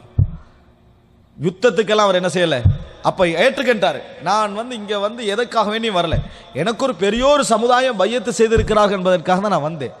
ஆனா இவ்வளவு கடிதம் எழுதின கூஃபாவாசிகள் யாரும் அங்க வரல, யாரும் என்ன செய்யல. இவ்வளவு கடிதம் எழுதினாங்க தானே, இவ்வளவு பையத்தை செஞ்சாங்கன்னு சொன்னாங்க தானே, அவங்க யாருமே என்ன செய்யல, வரல. அப்பதான் அவருக்கு விளங்குது, ஒன்றில் கூஃபாவாசிகள் எழுதினார்கள், அல்லது கூஃபாவாசிகள் பொய்யாக எழுதினார்கள், அல்லது அவர்களுடைய கடிதத்தோடு சேர்த்து முனாஃபிக்குகள் என்ன செஞ்சுக்கிறாங்க, இந்த செய்திகளை கூட்டி இருக்கிறார்கள். ஆனா அவங்க யாருமே உதவிக்கு வரல. இந்த நேரத்தில் இவர் கேட்கிறார், யாரு, ஹுசைன் ரலியல்லாஹு அன்ஹு மன்னிப்பு கேட்கிறாங்க. மன்னிப்பு சொன்னால் அதாவது அவங்கள்ட்ட வந்து மன்னிப்பு கேட்டதுன்னு அர்த்தம் இல்லது, நான் யுத்தம் செய்யலை, நான் போயிடுறேன், எங்களை வந்து என்ன செஞ்சிருங்க, சேஃப்டியா நீங்க விட்டுருங்க அப்படின்னு சொன்னாங்க. ஆனா விடல. அவர் பலவிதமான அவமானப்படுத்துகிற அமைப்புல நிபந்தனைகளை என்ன செய்தாரு, வச்சாங்க அந்த படையினர். இந்த இடத்துல தான் ஹுசைன் ரலியல்லாஹு அன்ஹு சொன்னாங்க, நீங்க விடவில்லை என்று சொன்னால் எங்களில் ஒரு உயிர் இருக்கும் வரைக்கும், எனக்கு உயிர் இருக்கின்ற வரைக்கும் நான் உங்களோடு என்ன செய்வேன், போராடுவேன் என்று ஹுசைன் ரலியல்லாஹு அன்ஹு செய்தார்கள். அப்பொழுதுதான் அறிவித்தேன். ஏன்னா அவங்க கோழையாகலாம் மன்னிப்பு கேட்கல, தேவையில்லாத ஒரு ஃபித்னா தேவையில்லை என்று தான் என்ன செஞ்சாங்க, சொன்னார்கள். அதுக்கு பின்னால தான் அந்த யுத்தம் நடக்கிறது. அந்த யுத்தத்தில் நபிகளார் ஸல்லல்லாஹு அலைஹி வஸல்லம் குடும்பத்தில் சொல்ல போனால் அதாவது முழுமையாக கொல்லப்பட்டார்கள் என்று சொல்லுகின்ற அளவில் அத்தனை பேர் என்ன செஞ்சாங்க, அதில் கொல்லப்பட்டார்கள். அவ்வளவு பெரிய ஒரு மோசமான ஒரு யுத்தமாக நடந்தது. ஹுசைன் ரலியல்லாஹுடைய தலை தனியாக துண்டிக்கப்பட்டது. ஹுசைன் ரலியல்லாஹுடைய தலை தனியாக துண்டிக்கப்பட்டது. டமஸ்கஸுக்கு அனுப்பப்பட்டது தனியாக. இதுதான் அதாவது யசீதுக்கு வந்த பெரிய ஒரு விமர்சனம். ஆனால் யசீத் வந்து அந்த செய்தி கேள்விப்பட்ட உடனேயே அவர் வந்து அதில் இருந்து என்ன செஞ்சாரு, இதுக்கு எனக்கு சம்பந்தம் இல்லை, நான் நிரபராதின்னு சொன்னார். நான் அப்படி வெட்ட சொல்லவில்லைன்னு யசீத் என்ன செஞ்சாரு, பின்வாங்கினார். நான் அந்த எந்த மாதிரி எந்த கட்டளை நான் சொல்லவில்லை, இப்படி ஒரு அநியாயத்தை செய்து விட்டீங்கன்னு யசீத் கண்டித்தார், கவலைப்பட்டார். அந்த மாதிரி செய்தவர்களுக்கெல்லாம் என்ன செஞ்சாரு, கடுமையான எச்சரிக்கையெல்லாம் விடுத்தார். ஆனால் அவங்கள தண்டிக்க முடியவில்லை. காரணம், இந்த இடத்துல நடந்தது வந்து இஸ்லாமிய ஆட்சிக்கு எதிராக கிளம்பி வந்த கூட்டத்துக்கு எதிரான யுத்தம் என்கின்ற அடிப்படையில் தான் என்ன செய்தது அங்கே இருந்ததே தவிர சட்டப்படி தண்டிப்பதற்கான இந்த வழி என்ன செய்யல யசீதுக்கு இருக்கவில்லை. ஆனால் இது எப்படி சொல்ல போனாலும் ஒரு உமர் ரதியல்லாஹு அன்ஹு அவர்கள் இருந்தால் என்ன ஆக்ஷன் எடுப்பார்களோ அந்த ஆக்ஷனை யசீத் என்ன செய்யல, எடுக்கல. ஆனால் அவர் அதுக்காக வேண்டி வருந்தினார். நான் இதை சொல்லல, அதுக்கு சம்பந்தப்படலைன்றது உண்மை. யசீத் அப்படி சொன்னதெல்லாம் எனது உண்மை. ஆனால் அதனுடைய ரிசல்ட், அவருடைய முடிவுகள் என்ன செய்யல, ஒரு நல்ல ஒரு நேர்மையான ஒரு ஆட்சியாளர் இருந்தால் எந்த முடிவு எடுப்பாங்களோ அந்த முடிவு என்ன செய்யல, அவர் எடுக்கவில்லை என்பதுதான் உண்மை. அன்புள்ள சகோதரர்களே, இந்த இடம் இருக்குது, ஹுசைன் ரதியல்லாஹு அன்ஹு கொல்லப்பட்ட, அவங்க என்ன நினைச்சிருக்கோம்னு சொன்னால், ஹுசைன் ரதியல்லாஹு அன்ஹு அவர்கள் யுத்தமே செய்திருந்தாலும் கூட உபைதுல்லா இப்னு ஜியாத் போன்றவர்கள் என்ன செஞ்சிருக்கோம்னு சொன்னா, உஸ்மான் ரதியல்லாஹு அன்ஹு அவர்கள் எப்படி தன் உயிரை மாய்த்து கொண்டார்களோ அந்த யுத்தத்தில், அது மாதிரி நபர்களாக அவர்கள் இருந்திருக்க வேண்டும். காரணம், ஹுசைன் யாரு, இவங்களாம் யாரு, ஹுசைன் ரதியல்லாஹு அன்ஹு யாரு, உபைதுல்லா இப்னு ஜியாத் யாரு? அப்ப அந்த இடத்தை கூட யோசிக்கிற அளவுக்குள்ள இறைச்சம் உள்ளவர்களாக அவர்கள் என்ன செய்யவில்லை, இருக்கவில்லை. எனவே இந்த இடத்துல யசீத் மீது தவறு வரக்கூடிய இடம் இதுதான். பொருத்தமில்லாத ஆட்சியாளரை அந்த இடத்துல வைத்தது, ஹுசைன் ரதியல்லாஹு அன்ஹு அவர்கள் விஷயத்தில் மிகப்பெரிய ஒரு பாதுகாப்பு நடவடிக்கை எடுக்காதது, இதெல்லாம் அவருடைய குற்றமாக என்ன செய்கிறது, வந்து சேர்க்கிறதே தவிர ஹுசைன் ரதியல்லாஹு அன்ஹு அவர்களை கொல்ல வேண்டும் என்று அவர் திட்டமிடவில்லை. அது கொல்லக்கூடாது என்பதற்கான எல்லா விதமான ஏற்பாடுகளையும் அவரால் முடிஞ்ச அளவுக்கு செஞ்சார், எல்லாம் உண்மைதான். ஆனால் இவர் எடுத்த முடிவுகளை கடைசியில் பார்த்தீங்கன்னு சொன்னால் அந்த ரிசல்ட்டுகளை நடவடிக்கைகளும் வந்து உமர் ரதியல்லாஹு அன்ஹு அவர்கள், அபூபக்கர் ரதியல்லாஹு அன்ஹு அவர்கள், உஸ்மான் அலி ரதியல்லாஹு அன்ஹு போன்ற சிறந்த கலீஃபா ஆட்சியாளர் ஒருவர் இருந்தால் எப்படி எடுப்பாங்களோ அப்படி என்ன செய்யல, அவர் எடுக்கவில்லை என்பதுதான் அந்த இடத்துல ஒரு மிகப்பெரிய செய்தியாக வந்து நம்ம பார்க்கிறோம். அன்புள்ள சகோதரர்களே, இதில் கொல்லப்பட்டவர்களில் நீங்கள் பார்க்கலாம் எந்த அளவுக்கு இப்ராஹிம் அன்-நஹஇ சொல்றாருன்னு சொன்னால், ஈராக்கை சேர்ந்தவர், லவ் குன்து ஃபீமன் கத்தல் அல் ஹுசைன், ஹுசைன் ரதியல்லாஹு அன்ஹு கொண்டவர்கள் பட்டியலில் நான் இருந்து, தும்ம உதுகில்துல் ஜன்னah, அல்லாஹ் எனது பாவங்களை மன்னித்து அல்லாஹ் என்னை சொர்க்கத்தில் நுழைத்திருந்தால், கொண்டவர்களே நான் இருந்து பின்னர் அல்லாஹ் என்ற பாவங்களை மன்னித்து அல்லாஹ் சொர்க்கத்திலே நுழைத்திருந்தால், லஸ்தஹ்யைது அன் அன்துர இலா வஜ்ஹி ரசூலில்லாஹி ஸல்லல்லாஹு அலைஹி வஸல்லம், ரசூல் ஸல்லல்லாஹு அலைஹி முகத்தை பார்க்க நான் வெட்கப்பட்டிருப்பேன் என்று சொன்னாங்க. எப்படி ரசூலுல்லாஹ் முகத்தை நான் பார்ப்பேன்? சொர்க்கத்துக்கு அல்லாஹ் தஆலா என்னை மன்னிச்சே அனுப்பியிருந்தாலும் ரசூலுல்லாஹி ஸல்லல்லாஹு அலைஹி வஸல்லம் உடைய பேரரை கொண்டு விட்டு நான் எப்படி சொர்க்கத்துக்குள்ள போவேன் அப்படி என்று சொல்லி என்ன செய்றாரு இப்ராஹிம் அன்-நஹஇ அந்த நிகழ்வுடைய கேவலத்தை என்ன செய்றாரு, விளங்கப்படுத்தி காட்டுறாரு. ஹுசைன் ரதியல்லாஹு அன்ஹு அவர்கள் நிச்சயமாக சொர்க்கவாதி நம்மளுக்கு தெரியும், சொர்க்கத்துடைய இளைஞர்களுடைய தலைவர் என்று ரசூலுல்லாஹி ஸல்லல்லாஹு அலைஹி வஸல்லம் சொன்னது நம்மளுக்கு தெரியும். அப்படி இருக்க ஒரு ஈமான் உள்ளவனுக்கு எப்படி அவரை வெட்ட நினைவு வரும், எப்படியான மனநிலை வரும்? அதனால தான் இமாம் அஹ்மத் இப்னு ஹம்பல்ட கேட்ட நேரத்தில் சில மக்கள் சொல்றாங்க, நான் யசீதை விரும்புகிறேன் என்று சொல்றாங்களே அப்படி என்று கேட்ட நேரத்தில் அஹ்மத் இப்னு ஹம்பல் சொன்னார்கள், எப்படி ஒரு முஃமின் யசீதை விரும்ப முடியும் என்று கேட்டாங்க. ஒரு முஃமின் எப்படி யசீதை விரும்ப முடியும் என்று கேட்டாங்க. அதாவது யசீத் எங்கட விருப்பத்துக்குரிய ஒரு ஆளாக மாற முடியாது, இவ்வளவு செஞ்ச பின்னால விருப்பத்துக்குரிய ஒரு ஆளாக என்ன செய்யலாது, மாற முடியாது. ஆனால் நம்ம லஅனத்து செய்ய மாட்டோம், அவ்வளவுதான். ஏன்னா எங்களுக்கு வந்து அதை பற்றிய தஃபாசில்கள் விரிவுகள் தெரியாது, அவர் தன்னை ஒதுக்கி கண்டாடுற விஷயங்கள்லாம் நம்மளுக்கு தெரியுது. அதனால் லஅனத்து செய்ய மாட்டோமே தவிர விருப்பத்துக்குரிய ஆளாக எங்களுக்கு எப்போ என்ன செய்யலாது, மாற முடியாது என்பதை நாம் என்ன செய்ய வேண்டும், புரிந்து கொள்ள வேண்டும். அன்புள்ள சகோதரர்களே, அந்த இடத்துல வந்து அதாவது கொல்லப்பட்டவர்களை பாருங்க, அலி ரதியல்லாஹு அன்ஹு அவர்களுடைய அதாவது மகன்மார்கள், அதாவது உஸ்மான், முஹம்மத், அபூபக்கர், அப்பாஸ், ஜாஃபர், இதான் அலி ரதியல்லாஹு அன்ஹுடைய பிள்ளைகள். இவங்கெல்லாம் கொல்லப்பட்டாங்க. ஹுசைன் ரதியல்லாஹு அன்ஹு அவருடைய சகோதரர்கள், ஏனைய மனைவிமார்கள் முன்னக்கடிச்ச சகோதரர்கள். ஷியாக்கள் என்ன செய்வாங்கன்னா, கொல்லப்பட்ட லிஸ்ட்ல ஜாஃபரை சொல்லுவாங்க, அப்பாஸை சொல்லுவாங்க, அபூபக்கரை சொல்ல மாட்டாங்க, உஸ்மானை சொல்ல மாட்டாங்க. ஏன்? அவங்களுக்கு பிரச்சனையான பெயர்கள். அலி ரலியல்லாஹு தன் பிள்ளைகளுக்கு அபூபக்கர் உஸ்மான் பேர் வச்சாரான்றது ஒரு பிரச்சனை தானே. அதனால இதுலயும் ஒரு என்ன பக்க சார்பா அணியா, அதாவது கர்பலால ஒரு கர்பலா நடத்தின குரூப் தான் இந்த ஷியா. கர்பலால நடந்து வேதனைக்கு மத்தியில் அவர்களுடைய சொந்த லாபத்துக்காக என்ன செய்றாங்க, இப்படி எல்லாம் செய்றாங்க. இவர்கள் கொல்லப்பட்டார்கள். அதே போல ஹசன் ரதியல்லாஹு அன்ஹு, அதாவது ஹுசைன் ரதியல்லாஹு அன்ஹு அவர்களுடைய பிள்ளைகள்ல அப்துல்லா, அலி அல் அக்பர், ஏன்னா அலி என்ற அவருக்கு 2 பிள்ளை இருந்தாங்க. ஒருத்தர் ஜைனுல் ஆபதீன் என்று சொல்லுவோம். ஹுசைன் அலியோட பிள்ளைகள் ஒருவரே ஜைனுல் ஆபதீன் என்று சொல்லுவோம். அவர் உயிர் வாழ்ந்தார், அவர் தப்பினார். ஆனால் அலி அல் அக்பர் என்று சொல்லுவாங்க, அவர் பெரியவர், அவர் கொல்லப்பட்டிருந்தார். இவரை வந்து சொல்லுவாங்க அலி அல் அஸ்கர். யார? ஜைனுல் ஆபதீன். அலியன் 2 பேர் தான் ஹுசைன் ரதியுல்லாஹு அன்ஹுக்கு. அக்பர் வந்து கொல்லப்பட்டார், அஸ்கர் என்னது ஜைனுல் ஆபதீன் பேர் உள்ளவர். அடுத்த ஹசன் ரதியுல்லாஹு அன்ஹுடைய பிள்ளைகள்ல அப்துல்லா, காசிம், அபூபக்கர். இதில் அபூபக்கரை சொல்ல மாட்டாங்க, இதில் அபூபக்கர் சொல்ல மாட்டாங்க, அப்துல்லா, காசிம் ரஹிமஹுமுல்லா. அதே போல அகீல். அகீல் யாரு? அகீல் இப்னு அபி தாலிப், அபு தாலிபுடைய மகன் அகீல். அவருடைய பிள்ளைகள்ல ஜாஃபர், அப்துல்லா, அப்துல் ரஹ்மான், அப்துல்லா இப்னு முஸ்லிம் இப்னு அகீல். அதே போல இவர்களெல்லாம் என்ன செஞ்சாங்க? அதுல கொல்லப்பட்டார்கள். அதே போல அப்துல்லா இப்னு ஜாஃபர். அப்துல்லா இப்னு ஜாஃபர்னா யார்? ஜாஃபர் இப்னு அபி தாலிப் இருக்கிறாரு, அவருடைய மகன் அப்துல்லா. அவருடைய பிள்ளைகள்ல அவுன், முஹம்மத் இவங்க என்ன செய்தார்கள்? அந்த இடத்துல கொல்லப்பட்டார்கள். இப்படி அதாவது 18 ஆண்கள் எல்லோருமே அஹ்லுல் பைத்தை சேர்ந்தவர்கள், எல்லோருமே அஹ்லுல் பைத்தை சேர்ந்தவர்கள். அப்படி என்று சொன்னால் எவ்வளோ ஒரு மோசமான ஒரு நிகழ்வாக இருக்கு. எல்லாம் ரசூலுல்லாஹ்வோட குடும்பம், ரசூலுல்லாஹி ஸல்லல்லாஹு அலைஹி வஸல்லம் குடும்பம். அதான் இப்னு உமர்லாம் சொன்னாங்க, வமா ஸரஃபஹல்லாஹு அன்கும் இல்லா லில் கைர். அல்லாஹ் உங்களுக்கு ஆட்சியை திருப்பினான்டா அது கைர் தான். ஒரு நாள் உங்களுக்கு ஆட்சி கிடைக்காதுன்னா ஏன் கிடைக்காதுன்னு சொன்னாங்க தெரியுமா? அல்லாஹ் உங்களை நல்லதுக்கு திருப்பிக்கிறான். அல்லாஹ் தஆலா உங்களை வந்து உலகத்தில் உள்ள ஒரு பெரிய ஒரு அந்தஸ்தை விட்டு திருப்புறான்னு வைங்களே, நீங்க அதுல போய் ஃபித்னால் அகப்படக்கூடாது என்பதற்காக தான் அல்லாஹ் தஆலா என்ன செஞ்சிருப்பான்? திசை திருப்பி இருப்பான் என்பது இப்னு உமர் ரதியல்லாஹு வார்த்தை. நினைச்சு பாருங்க, இப்னு உமர் ரதியல்லாஹு அன்ஹு கடைசி வரைக்கும் ஆட்சி எடுக்கல, அவர் அதைத்தான் தனக்கும் நினைத்திருந்திருப்பார். இது அல்லாஹ் என்னை விட்டு இதை திசை திருப்புறான்னா அது எனக்கு கைர் தான். அதனால ரசூலுல்லாஹ் சொன்னாங்க, இதுல வந்து நல்ல மக்கள் எப்படி இருப்பாங்கன்னா தூரமாக இருப்பார்கள், என்ற அளவுக்கு தூரமாக இருப்பார்கள். அதனால தான் ஹுசைன் ரதியல்லாஹுடைய போராட்டத்தை நம்ம எப்படி புரிஞ்சுக்கணும்னு சொன்னா, அவர் மிக சிறந்தவர். தனக்கு பையத்து செய்கிறார்கள் என்ற ஒரு காரணமாக அவர் போகல, அதற்காக வேண்டி அவர் அந்த இடத்துக்கு என்ன செய்யல, போகல. ஹக்கு அந்த பக்கம் இருக்கிறது, யசீதின் பக்கம் பாத்தில் இருக்கிற என்ற நம்பிக்கையில ஹக்குக்கு உதவி செய்ய வேண்டும் என்பதற்காக தான் போனார்.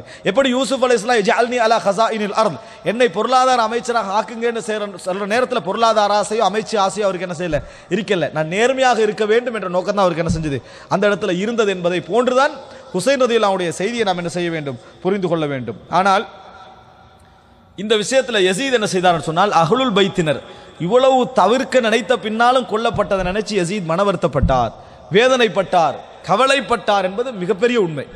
அது வந்து மிகப்பெரிய உண்மை. ஏனென்று சொன்னால் நீங்கள் பார்க்கலாம், அதுக்கு பின்னால யசீத் அஹ்லுல் பைத் விஷயத்தில் எடுத்த கவனம் இருக்குதே, சாதாரண கவனம் அல்ல, அதை சொல்ல மாட்டாங்க. அதற்கு பின்னால யாரெல்லாம் கொல்லப்பட்ட பின்னாலும் எஞ்சினார்களோ அத்தனை பேரையும் யசீத் என்ன செய்ய, பெண்கள் இருப்பாங்க, கைது செய்யப்பட்ட பெண்கள் எல்லாரும் இருப்பாங்களே, எல்லோரையும் அழைத்து அவர்களை கௌரவப்படுத்தினார், அவர்களை கண்ணியப்படுத்தினார். பொருளாதாரங்கள் அவர்கள் மீது வாரி கொடுத்தார். வாரி கொடுத்து அந்த அதாவது சொல்ல போனால் உமையா பரம்பரையில் இருந்த எத்தனையோ பெண்கள் இவர்களுக்காக அழுதார்கள் என்ற செய்தி நம்ம வரலாற்றில் என்ன செய்கிறோம், பார்க்கிறோம். அதுக்கு பின்னால கௌரவித்துத்தான் மதீனாவுக்கு திருப்பி அனுப்பினார். ஒரு யுத்தம் நடந்தால் நம்ம நினைக்கலாம் கொல்லப்பட்ட பின்னால கௌரவப்படுத்துறோம், அப்படி அல்ல. ஒரு யுத்தம் நடந்தால் கடைசி வரைக்கும் எல்லாரையும் கேவலப்படுத்துற எண்ணம் தான் என்ன செய்யும், இருக்கும். அப்படி செய்யல அவர். எந்த அளவுக்கு என்று சொன்னால் அந்த செய்தியில நீங்கள் பார்க்கலாம், சஹீஹுல் புகாரியில் 3110வது இலக்கத்திலே வரக்கூடிய செய்தி, அலி இப்னு ஹுசைன், ஹுசைன் ரலியல்லாஹு அன்ஹு மகன் அஸ்கர், சிறியவர், ஸைனுல் ஆபிதீன், அன்னஹும் அதாவது ஹத்ததஹு, அவர் சொன்னதாக வரக்கூடிய செய்தி என்னன்னு சொன்னால், ஹீன கதிமு அல் மதீனத மின் இந்தி யஸீத் இப்னு முஆவியா, யஸீத் இப்னு முஆவியாவிடமிருந்து அதாவது மதீனாவுக்கு வராங்க, மக்தல ஹுசைன் இப்னு அலி. அப்படி வந்த நேரத்தில் எந்த அமைப்பில் அவர் வந்தார் என்று சொன்னால், மிக கண்ணியப்படுத்தப்பட்ட நிலையில, மிக கௌரவமான நிலையில தான் அவர் என்ன செய்தார், திரும்பி வந்தார் என்ற செய்தியை நாம் என்ன செய்கிறோம், பார்க்கிறோம். அது ஒரு இன்னொரு பல விஷயங்களை உள்ள ஒரு செய்தியால் சொல்லப்படுகிறது. அப்படிப்பட்ட ஒரு கௌரவப்படுத்தப்பட்ட நிலையில் என்ன செய்கிறாரு, அவர் வாரார். அதற்கு பின்னால் நடந்த யஸீத் இப்னு முஆவியாவுக்கு எதிரான எந்த விஷயத்திலும் நபிகளாருடைய குடும்பத்தினர்கள் கலந்து கொள்ளவில்லை, நபிகளாருடைய குடும்பத்தினர்கள் கலந்து கொள்ளவே கிடையாது. அப்படி என்ன செஞ்சாங்க, முழுமையாகவே என்ன செய்து விட்டார்கள், ஒதுங்கி விட்டார்கள். 2 காரணம். யஸீத் இப்னு முஆவியா மிகச் சிறந்தவர் என்பதற்காக அல்ல, யஸீத் இப்னு முஆவியாவுடைய எண்ணத்தை அவர்கள் நேரடியாக போன நேரத்தில் என்ன செஞ்சுக்கிட்டாங்க, கண்டு கொண்டார்கள், உண்டு. 2வது, இப்னு உமர் ரலியல்லாஹு அன்ஹு இன்னும் ஏனைய நபித்தோர்களுடைய உபதேசத்துடைய உண்மை நிலையை அவங்க என்ன செஞ்சாங்க, அதுக்கு பிறகு நன்றாகவே உணர்ந்து கொண்டார்கள். நாங்கள் அநியாயம் இழைக்கப்பட்டிருக்க இந்த சமுதாயத்தில் வந்து நம்ம இந்த உலகத்தில் நம்ம எதாக இருந்தாலும் அது உலகத்தோடு சம்பந்தப்படக்கூடிய ஒரு மார்க்க விஷயமாக இருந்தால் நம்ம ஒதுங்கி விடுவதா என்னது நல்லது என்பதை அவங்கள என்ன செய்தார்கள், உணர்ந்து கொண்டார்கள் என்ற செய்தியெல்லாம் என்ன செய்கிறோம், நாங்கள் பார்க்கிறோம். அன்புள்ள சகோதரர்களே, இது கர்பலா, இது கர்பலா. இன்றைக்கு சொல்வார்கள் எப்படின்னா, கூவாவாசிகள் வந்து ஏன் அந்த கர்பலாவுடைய அந்த தினத்தில் அடிச்சு ரத்தம் வடிச்சுக்கிறாங்கன்னு சொன்னா, நம்ம ஹுசைன் ரலியல்லாஹு அன்ஹு அவர்களுக்கு உதவி செய்யலாம் போயிட்டே அப்படின்னு தான் அடிச்சுக்கிறாங்களாம். அந்த நேரத்தில் செய்ய முடியாம போயிட்டேன், செய்ய முடியாம போல, செய்யாம இருந்துட்டீங்க, செய்யாமல் இருந்து விட்டீர்கள். அதனால தான் மன் கத்தல் ஹுசைன் அப்படின்னு ஒரு புத்தகம் வந்து, ஹுசைனை கொண்டவர்கள் யார் ரலியல்லாஹு அன்ஹு, கொண்டவர்கள் கூஃபாவாசிகள் தான். என்னதான் உபைதுல்லா இப்னு ஜியாத் கொண்டாலும், உபைதுல்லா இப்னு ஜியாத் எங்கிருந்து வந்தவர்? கூஃபாலி தான் வந்தவர். உனக்கு அங்கேயே எதிர்த்திருக்கலாமா இல்லையா? இவ்வளவு ஆதரவு நீ தெரிவிக்கிறான்னு சொன்னா அங்கேயே என்ன செஞ்சிருக்கலாம்? எதிர்த்திருக்கலாம். அப்படி என்றால் இதிலிருந்து என்ன எங்களுக்கு நாங்கள் புரிகிறது என்று சொன்னால், கூஃபாவாசிகள் ஹுசைன் ரலியல்லாஹு அன்ஹு கொள்வதற்கு திட்டமிட்டார்கள், அல்லது அவர்களுக்கு பின்னால் நயவஞ்சகர்கள் இருந்தார்கள். இதுதான் அந்த இடத்துல என்ன செய்யும் சொல்ல முடியுமே தவிர, மக்காவாசிகள் மதீனாவாசிகள் அவங்கெல்லாம் ஹுசைன் ரலியல்லாஹு அன்ஹு மீது அன்பு தான் வைத்திருந்தார்கள். ஆனா இன்றைக்கு ஷியாக்கள் சொல்ற குற்றம் என்ன தெரியுமா? அவங்க கூஃபாலிக்கிறதுனால மதீனாவாசிகளும் மக்காவாசிகளும் சேர்ந்து கொண்ட மாதிரி தான் என்ன செய்யறாங்க, செய்தியை அனுப்பி நிற்கிறாங்க. போக வானாண்டு போராடியவர்கள் யார்? மக்கா மதீனாவாசிகள் தான். அவர்களுக்கு நெருக்கமாக இருந்தவர்கள் தான். அவர்களை இளமை பருவத்திலிருந்து பெரும் பருவம் வரைக்கும் பார்த்து கொண்டிருந்தவர்கள் தான். ஆனா கொன்றவர்கள் அறிமுகமற்றவர்கள், தெரியாதவர்கள். அவங்கள பத்தி அழைச்சி கொண்டாங்க. தந்தையும் அங்கதான் மௌத்தாயினாரு, அதுக்கு பின்னால மகனு ஹசனுல்லா அங்கதான் மௌத்தாயினாரு. ஹுசைன் ரலியல்லாஹு அவர்களை நம்பி தானே செஞ்சாரு, மௌத்தாகினார் என்ற செய்தியை நம்ம என்ன செய்கிறோம் பார்க்கிறோம். அன்புள்ள சகோதரர்களே, இது கர்பலா என்ற வக்காத்து கர்பலா என்று என்ன செய்கிறது அழைக்கப்படுகிறது. அடுத்ததாக வக்காத்துல் ஹர்ரா, யஸீதுடைய ஆட்சியில் வந்து நான் இன்னும் 2 விஷயங்கள் சொன்னேன். ஒன்று மக்காவுக்கு எதிரான சப்ஜெக்ட், அடுத்தது மதீனாவுக்கு எதிரான அந்த சப்ஜெக்ட். இந்த இரண்டும் நடந்தது வந்து யஸீதுடைய ஆட்சியில் தான். அதாவது ஹிஜ்ரி 63ஆம் ஆண்டு, ஹிஜ்ரி 63ஆம் ஆண்டு இது நடக்கிறது. இதெல்லாம் எப்படி நடந்தது என்று சொன்னால், மதீனாவாசிகளில் இருந்து ஒரு சிலர், அதாவது நீங்க பார்க்கலாம் என்னன்னு சொன்னால், முதல்ல ஹர்ராண்டா என்னன்னு தெரிந்து கொள்ளணும். ஹர்ரா என்று சொல்றது வந்து கருப்பு கற்கள் இருக்குது. இந்த கருப்பு கற்கள் இப்போ ஒரு பிரதேசம் என்றா கருப்பு கற்பகுதி பட்காரைகள் தொடர் நிறைந்த பகுதிக்கு சொல்றது ஹர்ராண்டு. ஒரு பிரதேசத்தில் 1 கிலோமீட்டர் அளவுக்கு, 1/2 கிலோமீட்டர் அளவுக்கு பெரும் கற்பாறைகள் கருப்பு கலர்ல இருக்குதுன்னு வைங்களே, இந்த கருங்கற்பாறைகளுக்கு என்ன சொல்றது ஹர்ராண்டு. மதீனால இப்படி நிறைய இருக்கிறது நீங்க காணலாம். நம்ம போற வழியிலேயே நிறைய என்ன செய்வோம், நிறைய காணுவோம். இதுக்கெல்லாம் ஹர்ராண்டு சொல்லுவாங்க. இந்த மாதிரி ஹர்ராக்கள் மதீனால நிறைய என்ன செய்யும் இருக்கும். இந்த மதீனாவுடைய அந்த ஹர்ராவுடைய பகுதியில் தான் இந்த யுத்தம் நடந்ததுனால இதுக்கு வக்காத்துல் ஹர்ரான்னு என்ன செய்வார்கள், ஹர்ரா யுத்தம் என்ன செய்வார்கள் சொல்வார்கள்.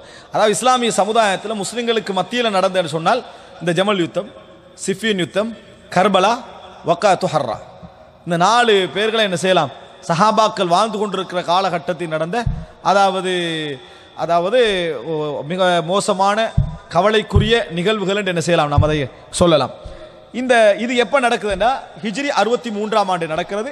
அதாவது ஹிஜ்ரி 64ஆம் ஆண்டு யஸீத் என்ன செய்றாரு, மரணிக்கிறாரு. யார் யாருக்கு இடையில நடக்குது? இஸ்லாமிய ஹிலாபத்துக்கு, அதாவது அஹ்லு ஷாம் சிரியாவாசிகளுக்கும் மதீனா மக்காவாசிகளுக்கு இடையே என்ன செய்கிறது, இது நடக்கிறது. எப்படி பார்க்கலாம் என்று சொன்னால், மதீனால இருந்து ஒரு தூதுக்குழு யஸீதிட்ட போறாங்க. அங்க யஸீதிட்ட போன பின்னால அவர்களோட இருக்கிறாங்க. யஸீத் வந்து அவர்களை எல்லாம் கௌரவப்படுத்துகிறார், கௌரவப்படுத்தி கண்ணியப்படுத்தி அனுப்புகிறார். ஆனா இங்க வந்த உடனே அதுல ஒரு சிலர் யஸீதை பற்றி குறை சொல்கிறார்கள், யஸீதை பற்றி குறை சொல்கிறார்கள். இந்த ரிவாயத்தை பற்றி ஒரு சில விமர்சனங்கள் என்ன செய்கின்றன இருக்கின்றன. யஸீத் வந்து தொழுவதில்லை, சாராயம் அடைந்து கொள்வர இருக்கிறார் போன்ற விமர்சனங்கள் என்ன செய்கின்றன, பரவுகின்றன. இப்படி பரவின உடனே இவருக்கு பின்னால நம்ம ஆட்சியில் இருக்கக்கூடாது அப்படி என்று சொல்லி மிக போராட்டம் மிக்க முன்னிலையில் நின்று செயல்படுறவர்ல முதலாவது ஆளாக அப்துல்லா இப்னு ஜுபைர் ரலியல்லாஹு இருக்கிறார். மக்கால அப்துல்லா இப்னு ஜுபைர் ரலியல்லாஹு அன்ஹு. இங்கல ஹம்தலா இப்னு ஆமிர் தெரிந்தானே, ஹம்தலா கஸீலுல் மலாயிகா, அவருடைய மகன் அப்துல்லா இருக்கிறார். அப்துல்லா எதா இப்னு ஹம்தலான்னு வருமாறு அவர் இருக்கிறார், அப்துல்லா இப்னு ஹம்தலா. ஏன்னா அவங்களும் போராட்ட உணர்வுல உள்ளவர்கள். அப்துல்லா இப்னு ஹம்தலா இங்கெல்லாம் இருக்கிறார். இப்படிப்பட்ட இந்த காலப்பகுதியில் இவங்களுக்கு எதிராக போராட்டம் என்ற சிந்தனை பரவி கொண்டு வருகிறது. மதீனாவில் உள்ள அன்சாரிகள் அழைக்கப்படுகிறார்கள், மக்காவில் உள்ளவங்க அழைக்கப்படுகிறாங்க. இப்படியே இருந்து அப்துல்லா இப்னு முத்தியா மக்காவாசிகளுக்கு தலைவராகப்படுறார். அப்துல்லா இப்னு ஹம்தலா மதீனாவாசி அன்சாரிகளுக்கு தலைவராகப்படுறாரு. யுத்தம் நடந்தே தீரும் என்கின்ற ஒரு நிலையை உருவாக்கிட்டாங்க. போய் என்ன செய்யறாங்கன்னு சொன்னா, பனு இவங்க, அதாவது இந்த இப்படி வந்து யஸீதுடைய ஆட்சிக்கு எதிராக கிளம்பியவர்கள் செய்த தவறுகளில் ஒன்று என்னன்னு சொன்னால், பனு உமையா எல்லோரையும் மதீனா விட்டு வெளியேற்றினார்கள். அதாவது யஸீதுக்காக வேண்டி உமையா கோத்திரம் அனைவரையும் வெளியேற்ற வேண்டிய அவசியம் இல்லை. இது தவறியே தான். இது சொல்ல போனால் கோத்திர வெறி என்கிற அம்சத்தில் என்ன செஞ்சிடும், இது வந்து அடக்க வேண்டிய நிலை அங்கே ஏற்படும். அதனால இங்க என்ன நடந்ததுன்னு சொன்னா, உமையாக்களுடைய அனைவரையும் என்ன செஞ்சிட்டாங்க, மதீனாவிலிருந்து வெளியேற்றினார்கள். மர்வான் இப்னுல் ஹக்கம் கவர்னர் ஆகிறாரு. அவரையும் அவரோடு உள்ளவர்களை என்ன செய்றாங்கன்னா, மர்வான் இப்னுல் ஹக்கம் வந்து அங்க பிறந்து வளர்ந்தவர் தானே, அவரையெல்லாம் என்ன செஞ்சிட்டாங்கன்னு சொன்னா வீட்டில் முற்றுகையிட்டாங்க. முற்றுகையிட்டு ஒரு உமையாக்களுக்கு எதிரான போராட்டம் மாதிரி என்ன செஞ்சுட்டு ஆகிவிட்டது. இந்த செய்தி யசீதுக்கு போகிறது. இஸ்லாமிய ஆட்சியாளரோட கவர்னராக நியமிச்சவர் தானே, அவ எப்படி அவர் யுத்தத்துக்கு வருவாரா இல்லையா? இது நிகழ்வு ஆரம்பிக்க போகிறது. இந்த நேரத்தில் இப்னு உமர் ரலியல்லாஹு அன்ஹு அவர்கள், இது வந்து அதாவது சஹீஹுல் புகாரியில் 7111வது இலக்கம் வருகிறார்கள். லம்மா ஹலஅ அஹ்லுல் மதீனத்தி யஸீத் இப்னு முஆவியா ஜமா இப்னு உமர் ஹஷமஹு வ வலதஹு.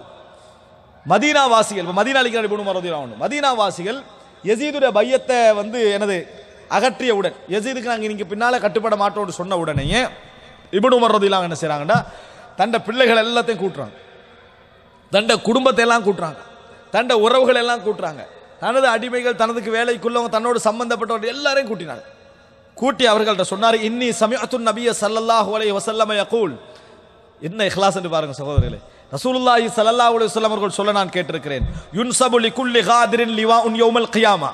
மறுமை நாளில் ஒவ்வொரு மோசடிக்காரருக்கு எதிராக ஒரு கொடி நட்டப்படும், ஒவ்வொரு மோசடிக்காரருக்கு எதிராகவும் ஒரு கொடி நட்டப்படும். வ இன்னா கத் பாயனா ஹாதர் ரஜுல் அலா பைஇல்லாஹி வ ரசூலிஹி. யஸீதுக்கு நாங்கள் அல்லாஹ்வின் பையத்தை கொண்டும் அவருடைய தூதரின் பையத்தை கொண்டும் பையத்து செய்திருக்கிறோம். வ இன்னி லா அஅலமு கத்ரன் அஅதம மின் அய்யுபாய ரஜுலுன் அலா பைஇல்லாஹி வ ரசூலிஹி தும்ம யுன்ஸபு லஹுல் கிதால். அல்லாஹ்வுடைய பெயரை சொல்லி அவருடைய தூதருடைய பெயரை சொல்லி பையத்து செய்யப்பட்ட பின்னால் அவருக்கு எதிராக யுத்தம் செய்வதை போன்று ஒரு மோசடியை நான் கண்டது கிடையாது. இப்னு உமர் ரலியல்லாஹு சொல்றாங்க, அதை போல ஒரு மோசடி நான் என்னது கண்டது கிடையாது. வ இன்னி லா அஅலமு அஹதம் மின்கும் ஹலஅஹு வலா பாயஅ ஃபீ ஹாதல் அம்ரி இல்லா கானத்தில் ஃபைஸல பைனி வ பைனஹு.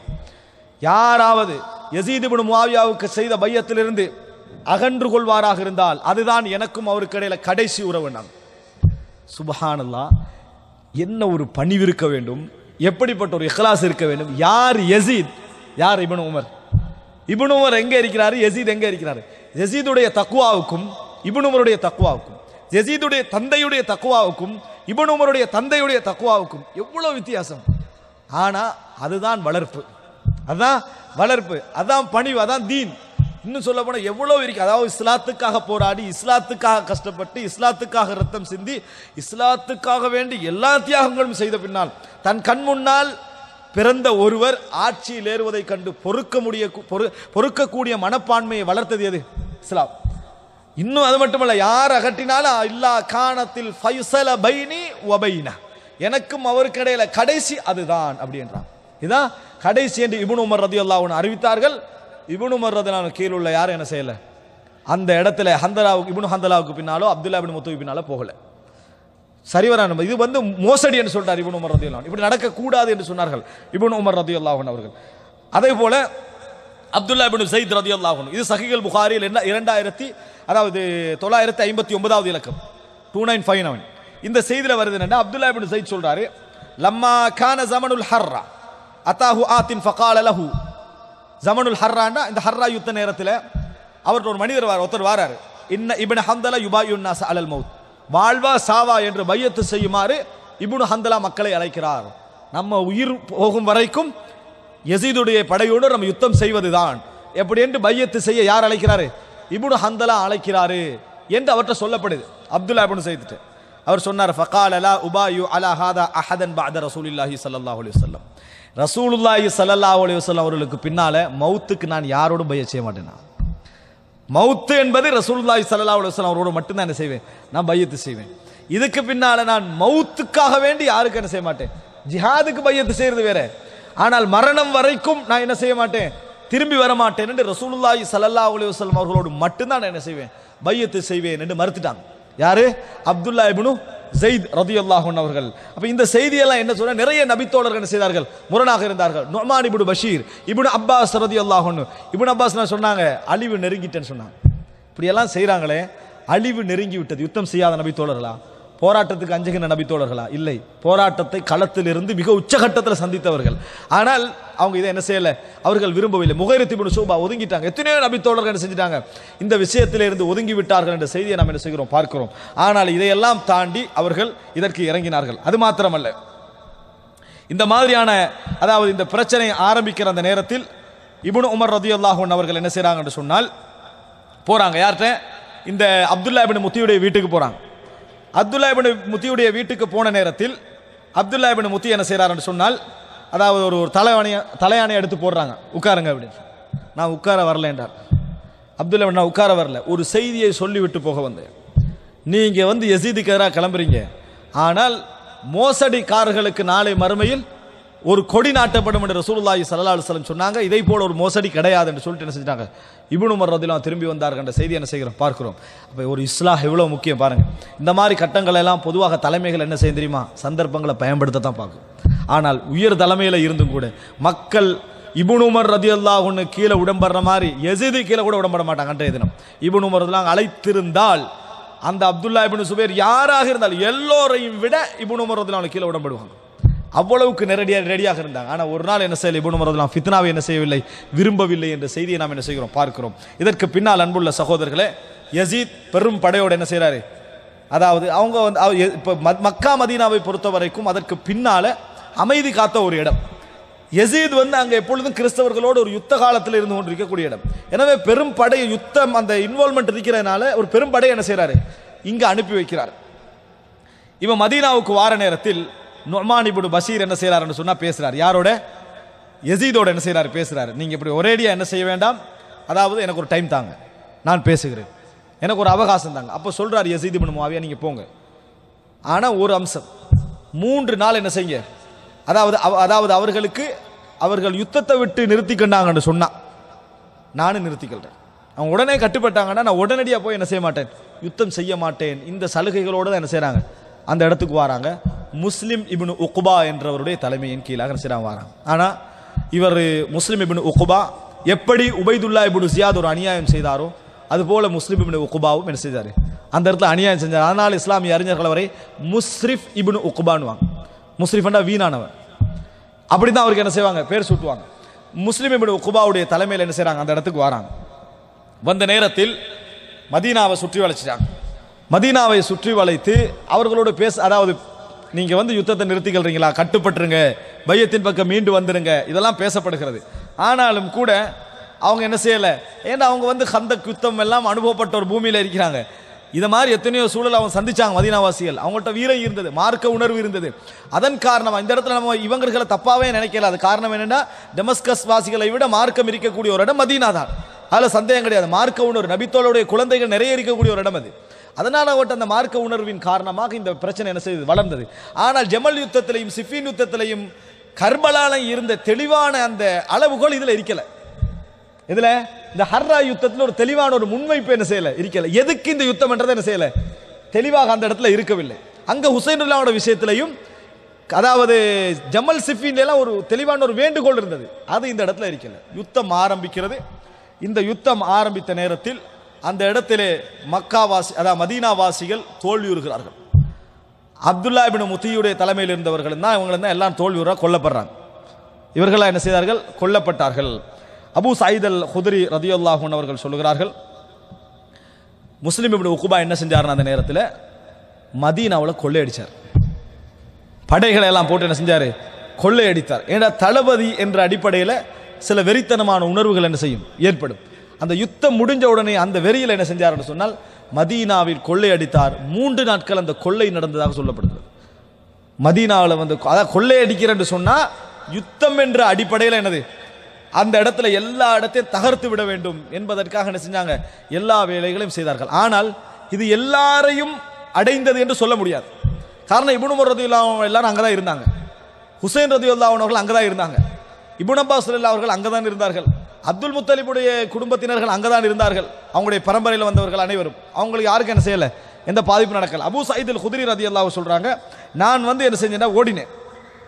ஓடி போயிற நேரத்தில் இந்த யுத்த காலத்தில் அதாவது வீடுகள் சூறையாடப்படுற நேரத்தில் நான் அதாவது என்னை வீட்டை விட்டு தப்பி ஓடினேன். ஏன்னா அவர்கள் யுத்தத்தில் கலந்து கொள்ளலை. அப்போ ஒருத்தர் என்னை விரட்டிகிட்டே வந்தார். ஒரு இடத்துக்கு போன நேரத்தில் வந்து கொலை செய்ய வந்த நேரத்தில் எனக்கு எதுவும் செய்ய முடியலை. நான் வாழை எடுத்து என்ன செஞ்சுட்டேன், நாட்டிட்டு நான் என்ன அபூ சயீத் அல் குத்ரி ஓடினது கோழைத்தனத்தில் இல்லை. நபித்தோழர்கள் ஓடுற பின்னணி என்ன தெரியுமா, ஒரு முஸ்லீமுடைய ரத்தத்துக்கு காரணமானவனாக நம்ம அருமையில் என்ன செய்யக்கூடாது, வரக்கூடாது. போய் வாழை வந்து நாட்டிட்டாங்க. நாட்டினுடைய சொன்னாங்க, நான் ஆதமுடைய அதாவது மகன்களில் ஒருவர் அடுத்த மகனை பார்த்து சொன்னாரே, நான் வந்து என் பாவத்தை உன்னோட பாவத்தை நீயே சுமந்துட்டு போன்னு சொன்னாங்களே, அது மாதிரி ஒருவனாக நான் இருக்க விரும்புகிறேன் அப்படின்னா. நீங்கள் யாருன்னு கேட்டாங்க. இவர் இப்படி சொன்ன உடனே அந்த விரட்டி வந்தவர் கேட்குறா, நீங்கள் யாருன்னு சொல்லு. நான் அபூ சயீதுன்னு சொன்னாங்க.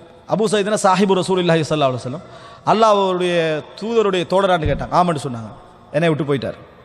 அந்த இடத்துல என்ன செய்யலை, அவர் நிற்கவில்லை. அப்படி என்று சொன்னால் யசீதுடைய படையில் நபித்தோழர்களை அநியாயம் செய்ய வேண்டும் என்ற எண்ணத்தோடு வந்தவர்கள் இருக்கவில்லை. அப்படியான எண்ணத்தில் யசீத் ஒரு படையை அனுப்பவும் இல்லை. ஆனால் நபித்தோழர்களுடைய பிள்ளைகள் என்கின்ற அடிப்படையில் யசீத் இப்னு முஆவியா அவங்களும் சமமானவர்கள் தான்.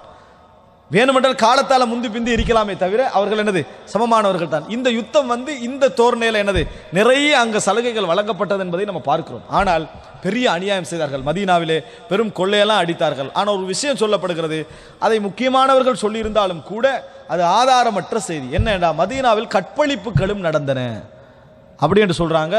அல்லாஹு ஆலம் இஸ்லாமிய ஒரு படை, ஜமல் யுத்தமாக இருக்கலாம், சிஃபின் யுத்தமாக இருக்கலாம், கர்பலாவாக இருக்கலாம், அப்படி ஒரு சப்ஜெக்ட் என்ன செய்யலை, நடக்கல. அப்படிப்பட்டவர்களாகவும் இஸ்லாமிய படையினர் என்ன செய்யலை, இருக்கவில்லை. அதனால அந்த செய்தி முதலாவது ஆதாரமற்ற செய்தி, ஒரு வரலாற்றுக்கேனும் ஏற்றுக்கொள்ள முடியாத செய்தி என்பதை என்ன செய்ய வேண்டும், நாங்கள் புரிந்து கொள்ள வேண்டும். இது தவறு. ஆனால் யசீத் இப்னு முஆவியாவை பற்றி பேசிய ஒருவர் என்ன செய்யறாருன்னு சொன்னா, வந்தது அப்படியே என்ன செய்யறாரு, அள்ளி கொட்டி இதுக்கு பிறகு இப்படி ஒரு கொடுங்கோலான சமுதாயம் உருவாக முடியாதுன்ற மாதிரி ஒரு பிக்சர் என்ன செஞ்சுக்கிறாங்க, உருவாக்கி வைத்திருக்கிறார் என்பதை பார்க்கிறோம். ஆனால் அதெல்லாம் ஆதாரமற்ற செய்திகள் என்பதை நாங்கள் பார்க்க வேண்டும். அன்புள்ள சகோதரர்களே, அதற்கு பின்னால மதீனா எனது கட்டுப்பாட்டுக்குள் வருகிறது. மதீனா கட்டுப்பாட்டுக்குள் வருகிறது. அதுக்கு பின்னால கடுமையான, அதாவது ஒரு ஒரு ஆட்சி அங்கே என்ன செய்து நிலவுகிறது, மிகப்பெரிய பாதுகாப்பு நிலவுகிறது என்பதை நாம் என்ன செய்கிறோம், பார்க்கிறோம். ஆனால் இதில் யார் யார் கலந்து கொள்ளலை அப்படின்னு பார்த்தீங்கன்னு சொன்னால், முதலாவது அலி இப்னுல் ஹுசைன் ரலியல்லாஹு அன்ஹு. உண்மையிலேயே தந்தையை கொண்டதற்காக பழிவாங்கிற உணர்வுல இருந்தாருண்டா அவர் எங்கே போய் சேர்ந்திருக்கணும், அவர்களோட போய் சேர்ந்திருக்கணும். ஆனால் அவர் அதில் சேரலை. அதே போல அப்துல்லா இப்னு உமர் ரலியல்லாஹு அன்ஹு அவர்கள், அதே போல இப்னு உமர் ரலியல்லாஹுடைய குடும்பத்தில் உள்ள யாரும் என்ன செய்யலை, அந்த படையை போய் சேரலை. அதே போல என்ன செஞ்சாங்கன்னு சொன்னால், அதாவது அப்துல் முத்தலிபுடைய பரம்பரையில் வரக்கூடிய யாரும், அப்பாஸோட பரம்பரையில் வந்தாலும் சரி, அபூ தாலிபுடைய பரம்பரையில் வந்தாலும் சரி, சுபைருடைய பரம்பரையில் வந்தாலும் சரி, யாரும் என்ன செய்யலை, இந்த யுத்தத்தில் கலந்து கொள்ளவில்லை. அஹ்லுல் பைத்தினர் கலந்து கொள்ளவில்லை. அஹ்லுல் பைத்தினர் இந்த யுத்தத்தில் கலந்து கொள்ளவில்லை. அதே போல முஹம்மது இப்னுல் ஹனஃபியா, அலி ரலியல்லாஹுடைய மகன், அலி ரலியல்லாஹு அன்ஹு அவர்களுடைய இன்னொரு மனைவி மூலம் கிடைத்த ஒரு மகன் முஹம்மது இப்னுல் ஹனஃபியா. இந்த முஹம்மது இப்னுல் ஹனஃபியாவை யுத்தத்துக்கு அழைப்பதற்காக என்ன செய்றாங்கன்னு சொன்னா, ஒரு சிலர் போறாங்க, யுத்தம் நடப்பதற்கு முன்னால் அழைப்பதற்கு போறாங்க. போய் சொல்றாங்க, யசீதுக்கு எதிராக நீங்க யுத்தம் செய்ய வரணும், அல்லாஹ்வுடைய சட்டங்களை மீறுகிறார், பகிரங்கமாக தொழுகை விடுகிறார், சாராயம் அருந்துகிறார் அப்படின்னு சொல்றாங்க. அப்ப அவர் சொல்றார், நான் அவரோடு இருந்திருக்கிறேன், நான் அப்படி காணவே இல்லை. வஅகம்து இன்தஹு ஃபரஐதுஹு முவாதிபன் அலஸ்ஸலாம் முத்தஹர்ரியன் லில் கைர், 5 நேரமும் தொழுகிறவராக நான் கண்டிருக்கிறேன், நலவே செய்கிறவராக நான் கண்டிருக்கிறேன். யஸ்அலு அனில் ஃபிக்ஹி முலாசிமன் லிஸ்ஸுன்னா, மார்க்க சட்டங்களை கேட்டறியவராக நான் கண்டிருக்கிறேன், சுன்னாவை கடைபிடிக்கிறவராக நான் கண்டிருக்கிறேன் என்று முஹம்மது இப்னுல் ஹனஃபியா என்ன செய்றாரு, பதில் சொல்றாரு. சொன்ன நேரத்தில் காலு தாலிக்க கான மின்ஹு தஸன்னுஅன் லக், அது உங்களுக்காக வேண்டி என்ன செஞ்சாங்க, முகஸ்துதிக்காக என்ன செய்தார், அவர் செய்திருக்கிறார் அப்படின்னு பதில் சொல்றாங்க. கால வமல்லதி காஃப மின்னி அவ் ரஜா ஹத்தா யதஹர இலையல் ஹுஷு, எனக்கே அவர் பயப்படணும், எதை என்னிலிருந்து அவர் பயப்பட்டாரு, என்கிட்ட தக்குவாவையும் இறைச்சத்தையும் காட்டுறதுக்கு அவருக்கு என்ன தேவை இருந்தது, பின்னர் உங்களுக்கே அவர் அதை காட்டினாரு. சாராயம் குடிக்காம சாராயம் குடிக்கிறதையும் தொழாமைக்கிறதையும் என்னட்ட மறைச்சிட்டு உங்கள்கிட்ட ஏன் அதை அப்படி காட்டினாரு. பல இன்கான அத்லாக்கும் அலாதாலிக இன்னக்கும் லஷுரகாஹு, உங்களுக்கு காட்டி எனக்கு மறைச்சாருன்னா நீங்கள் அவங்களும் ஒன்றுதான் அர்த்தம். உங்களுக்கு காட்டி எனக்கு மறைச்சாருன்னு சொன்னா நீங்கள் அவங்களும் ஒன்றுதான் அர்த்தம். அப்படின்னா நான் குடிப்பதில்லை, நீங்க 2 பேரும் குடிக்கிறார்கள், அதனால உங்களுக்கு என்ன செஞ்சுக்கிறாரு, காட்டிக்கிறாருன்னு அர்த்தம். வேற மாதிரி எனக்கு என்ன செய்யலாது, புரிந்து கொள்ள முடியாமல் இருக்கிற அமைப்பில் முஹம்மது இப்னு ஹனஃபியா சொல்றாரு. சொல்லிட்டு சொல்றாரு, காலு இன்னஹு இந்தனால ஹக்குன் வ இல்லம் நக்குன் ராய், நாங்க காணாது விட்டாலும் இது உண்மையான செய்தி, நாங்க நேரடியாக காணல, ஆனா இது உண்மையான செய்தி என்றாங்க. அவர் சொல்றாரு, அல்லாஹு தாலா உண்மை பொய் என்பதை ஷஹாதாவை வைத்து மட்டும்தான் என்ன செய்யறான், ஏற்றுக்கொள்கிறான். இல்லாமன் ஷஹித பில் ஹக்கி வஹும் யஅலமூன், அறிந்த வண்ணம் சாட்சி சொன்னவர்களை தவிர அல்லாஹ் தஆலா சொல்றான். இந்த சாட்சியத்தை நாங்கள் என்ன செய்யல, காணவில்லை. வலஸ்து மின் அம்ரிக்கும் ஃபீ ஷை, நான் உங்களோட எந்த விஷயத்திலும் கலந்து கொள்ள மாட்டேன்றார். அப்ப அவங்க கேட்கறாங்க, ஃபல அல்லக்கு தக்ரஹ் ஐய தவல்லல் அம்ர கைரக் ஃபனஹ்னு நுவல்லிக அம்ரனா, நீங்க வெறுக்கிறீங்களோ தெரியாது, நீங்க அல்லாம வேற யாரும் இதுக்கு தலைமை தாங்கிறத வெறுக்கிறதுனால இதை வேண்டாம்னு சொல்றீங்களோ அப்படின்னு கேட்டாங்க அவங்க திருப்பி. அதுக்கு முஹம்மது இப்னு ஹனஃபியா பதில் சொல்றாரு, மா அஸ்தஹில்லுல் கிதால அலா மா துரீதீனுனி அலைஹி லா தாபிஅன் வலா மத்பூவா, தலைவராகவோ அதாவது தலைமைத்துவம் செய்யப்பட்டவராகவோ நான் இந்த யுத்தத்தில் கலந்து கொள்ள மாட்டேன். ரெண்டு மாதிரி நான் என்ன செய்ய மாட்டேன். தாபியன் வலா மத்பூவா, எப்படி நாங்கள் மத்பூனா தலைவர், தாபியன்னா பின்பற்றவர், இந்த ரெண்டு மாதிரி நான் கலந்து கொள்ள மாட்டேன். காலு கது காத்தல் தமா அபீக், தந்தையோட யுத்தம் செஞ்சீங்களே, தந்தையோட இருந்து நீங்க முஆவியாவுக்கு எதிராக யுத்தம் செஞ்சீங்களே, அது அப்படின்னு கேட்டான். யாரு அந்த குரூப் கேட்குது. பதில் சொல்றான், கால ஜி ஊனி பி மித்லி அபி உகாத்திலு அலா மித்லி மா காத்தல அலை, என் தந்தையை போல கொண்டு வாருங்க, நான் பின்னால் யுத்தம் செய்கிறேன்டாரு.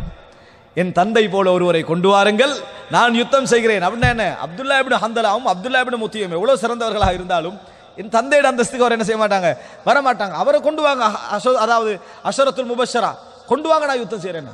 அப்படி ஒரு ஆள் இல்லாத வரைக்கும் நான் என்ன செய்ய மாட்டேன், யுத்தம் செய்ய மாட்டேன்னு சொன்னாங்க. அதுக்கு பின்னால் சொன்ன காலு ஃபமுர் இப்னைக அபுல் காசிம் வல் காசிம், அபுல் காசிமையும் காசிமையும் உங்களோட ரெண்டு மகன்கள் இருக்கிறாங்க, அவங்க ரெண்டு பேரும் யுத்தம் செய்ய சொல்லுங்க, பில் கிதாலிமன் அவங்கள வர சொல்லுங்கன்றாரு.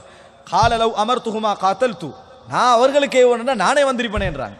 அவங்க ரெண்டு பேருக்கு நான் சொல்றதாக இருந்தா நானே வந்திருப்பேனே. காலு ஃபகும் அனா மகாமன் தஹுது நாஸ ஃபீஹி அல் கிதால், அப்படின்னா நீங்க வாங்க, மக்களை அட்லீஸ்ட் இதன் பக்கம் தூண்டி விட்டாவது என்ன செய்யுங்க, சொல்லிவிட்டாவது போங்கன்னு சொன்ன. கால சுப்ஹானல்லாஹ், அல்லாஹ் மிக தூய்மையானவன். ஆமுருன் நாஸ பிமா லா அஃஅலுஹு வலா அர்லா, நான் விரும்பாத நான் பொருந்தாத ஒன்றை மக்களுக்கு நான் எப்படி ஏவுவேன், நான் விரும்பாத நான் பொருந்தாத ஒன்றை நான் மக்களுக்கு எப்படி ஏவேன். இதன் மா நஸஹ்து இபாதில்லா, அப்படி என்றால் நான் அல்லாஹ்வுடைய அடியார்களோடு நல்ல முறையில் நடந்து கொள்ளவில்லை என்பது அர்த்தம். காலு நக்ரஹக், அப்படியே நான் உங்களை வெறுக்கிறோம், நாங்கள் இவ்வளவு சொல்லி நீங்க கேட்கல, அதனால் நான் உங்களை வெறுக்கிறோம். என்ன காலன் இதன் ஆமருன் நாஸ பி தக்வல்லாஹ் வலா யர்தூனல் மக்லூக் வலா யுர்தூனல் மக்லூக பி ஸக்தில் ஹாலிக் வ ஹரஜ இல மக்கா, நான் மக்களை என்ன செய்கிறேன், அதாவது தக்வாவின் பக்கம் ஏவுகிறேன். நீங்க என்ன வெறுக்கிறீங்களா, இந்தா நான் மக்களை இறையச்சன் பக்கம் ஏவுகிறேன், படைப்பினத்தை அல்லாஹுடைய கோபத்தில் திருப்திப்படுத்த வேண்டாம் என்று சொல்லுகிறேன் அப்படி என்று சொல்லிட்டு முகமது பின் ஹனஃபி என்ன செஞ்சாரு, அங்கிருந்து போனார். இவ்வளவும் யசீதுக்காக என்ன செஞ்சாரு, முகமது பின் ஹனஃபி அலி ரலியல்லாஹு அன்ஹு மகன் அவர்கள் பேசினார்கள் என்பதை பார்க்கிறோம். அப்படி என்றால் இது முழு ஆதரவோடு நடக்கவில்லை என்பதை என்ன செய்ய வேண்டும், புரிந்து கொள்ள வேண்டும். அன்புள்ள சகோதரர்களே, இதற்கெல்லாம் பின்னால் மக்காவுக்கு போறாங்க. அப்துல்லா இப்னு ஜுபைர் ரலியல்லாஹு அன்ஹு அவர்கள் மக்கால தான் என்ன செஞ்சாங்க, ஒதுங்கி இருந்தார்கள். அப்துல்லா இப்னு ஜுபைரை தாக்க வேண்டும், அப்துல்லா இப்னு ஜுபைரை அங்கிருந்து அகற்ற வேண்டும் என்பதனால தான் என்ன செய்து அங்க அவர்களுக்கு எதிராக யுத்தம். ஏன்னா ரோமர்களோடு இவர்கள் யுத்தம் செய்து செய்து கிறிஸ்தவர்கள் அவங்க ரோமர்கள் செய்த அந்த அனுபவங்கள் என்ன செஞ்சது இவங்கள்ட்ட இருந்தது. இல்லைன்னா நெருப்பு பிடிக்கிற அளவுக்கான யுத்தம் நடத்தக்கூடிய அமைப்பில் அரபு மக்கள் இருக்கல. அங்கிருந்து கற்றுக்கொண்ட அந்த அமைப்பை இங்க என்ன செஞ்சாங்க, அப்ளை பண்ணாங்க. அதனால எரிய வேண்டியது மஞ்சனிக் போன்ற இதால் எடுத்த நெருப்பு போய் என்ன செஞ்சது, அவரை பிடிப்பதற்காக அவரை அடிப்பதற்காக தாக்க வேண்டி ஏற்பட்டது. அதனால கௌபா என்ன செய்து எரிஞ்சதே ஒழிய அப்துல்லா இப்னு ஜுபைர் ரலியல்லாஹு அன்ஹு அவர்களுக்கும் கௌபால கையடிக்கிற எண்ணம் இருக்கவில்லை. யசீதுக்கோ யசீதுடைய படையில் வந்தவருக்கோ ஒருவருக்கோ நயவஞ்சகராக இல்லாமல் இருந்தாலே தவிர, நயவஞ்சகர்களாக இருந்தாலே தவிர மற்ற எவருக்கு என்ன செய்யவில்லை, கௌபாத்துல்லாவை அதாவது தாக்க வேண்டும் என்கின்ற எந்த எண்ணமும் எனது இருக்கவில்லை என்பதை நாம் என்ன செய்ய வேண்டும், புரிந்து கொள்ள வேண்டும். ஆனாலும் அன்புள்ள சகோதரர்களே, இதில் ஒரு விஷயம் என்னென்று சொன்னால், காபத்துல்லால கையடிக்கிற நேரத்தில் சிலர் அதாவது அவருக்கு உபதேசம் செய்தார்கள், காபத்துல்லாவுடைய விஷயம் இதில் கவனமாக இருங்க, ஹரமுடைய எல்லை அப்படின்னு சொல்லி. அதுக்கு அவர் சொன்னார், உங்களை விட நான் இந்த விஷயத்தில் மிகவும் அறிந்தவன் என்று பதில் சொல்றார் படை தளபதி. ஏண்டா காபத்துல்லா குற்றவாளிகளுக்கு இடம் கொடுக்காது, காபத்துல்லா குற்றவாளிகளுக்கு இடம் கொடுக்காது. இந்த இடத்துல இவர் போனவர் என்ன, அதாவது அப்துல்லா இப்னு சுபைர் மட்டுமல்ல இங்கே போய்கிறார், அவருடைய படையினரே காபத்துல்லா வச்சு என்ன செய்யறாங்க, டிஃபென்ஸ் பண்ணி கண்டிக்கிறாங்க. அதனால என்ன செய்வேன், நான் அடிப்பேன் என்று சொல்லித்தான் என்ன செஞ்சாங்க, அடித்தார்கள். எனவே யசீது காபத்துல்லாவை எரித்தார் என்கின்ற சிந்தனை என்ன செய்யக்கூடாது, கொண்டு வரக்கூடாது. யசீத் காபத்துல்லாவை எரிக்கவும் இல்லை, அப்துல்லா இப்னு சுபைர் காபத்துல்லாவுடைய புனிதத்தை கேவலப்படுத்தவும் இல்லை.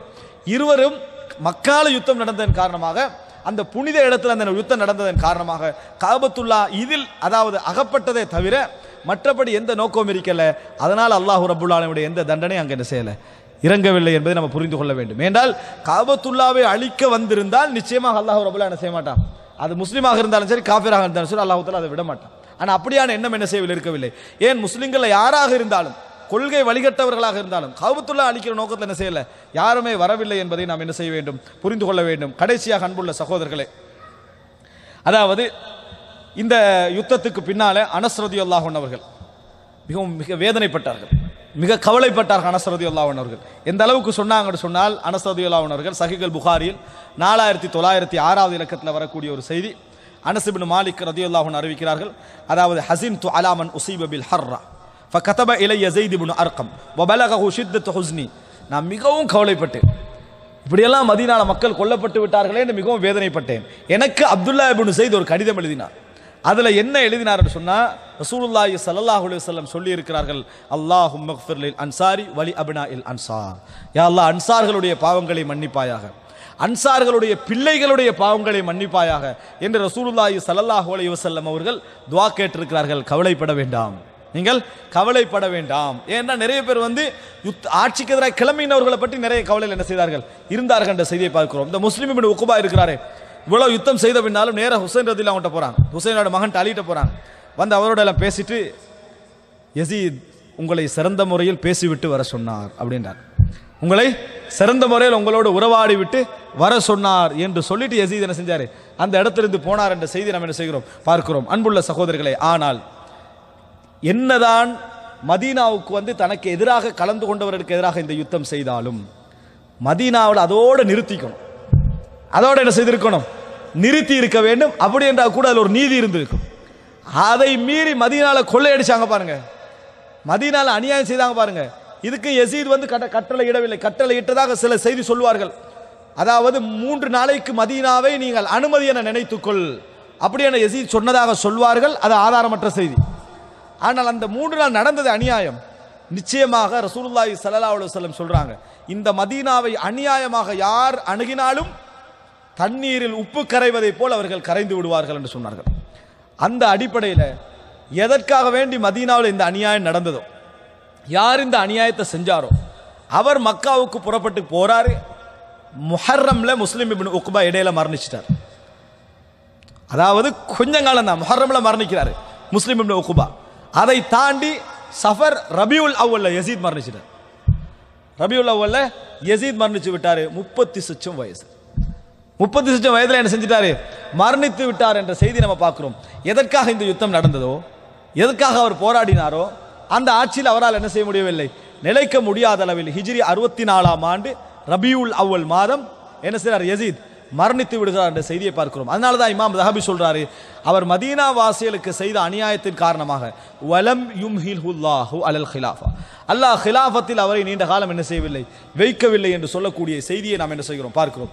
இதுல யசீத் படை அனுப்பின நேரத்தில் என்னதான் அதாவது முற்பாதுகாப்பை மேற்கொண்டிருந்தாலும் முஸ்லிம் இப்னு உக்பா யார் என்பது அவருக்கு தெரியாம இருக்காது, இவர் என்ன செய்வார் என்பது அவருக்கு தெரியாம இருக்காது.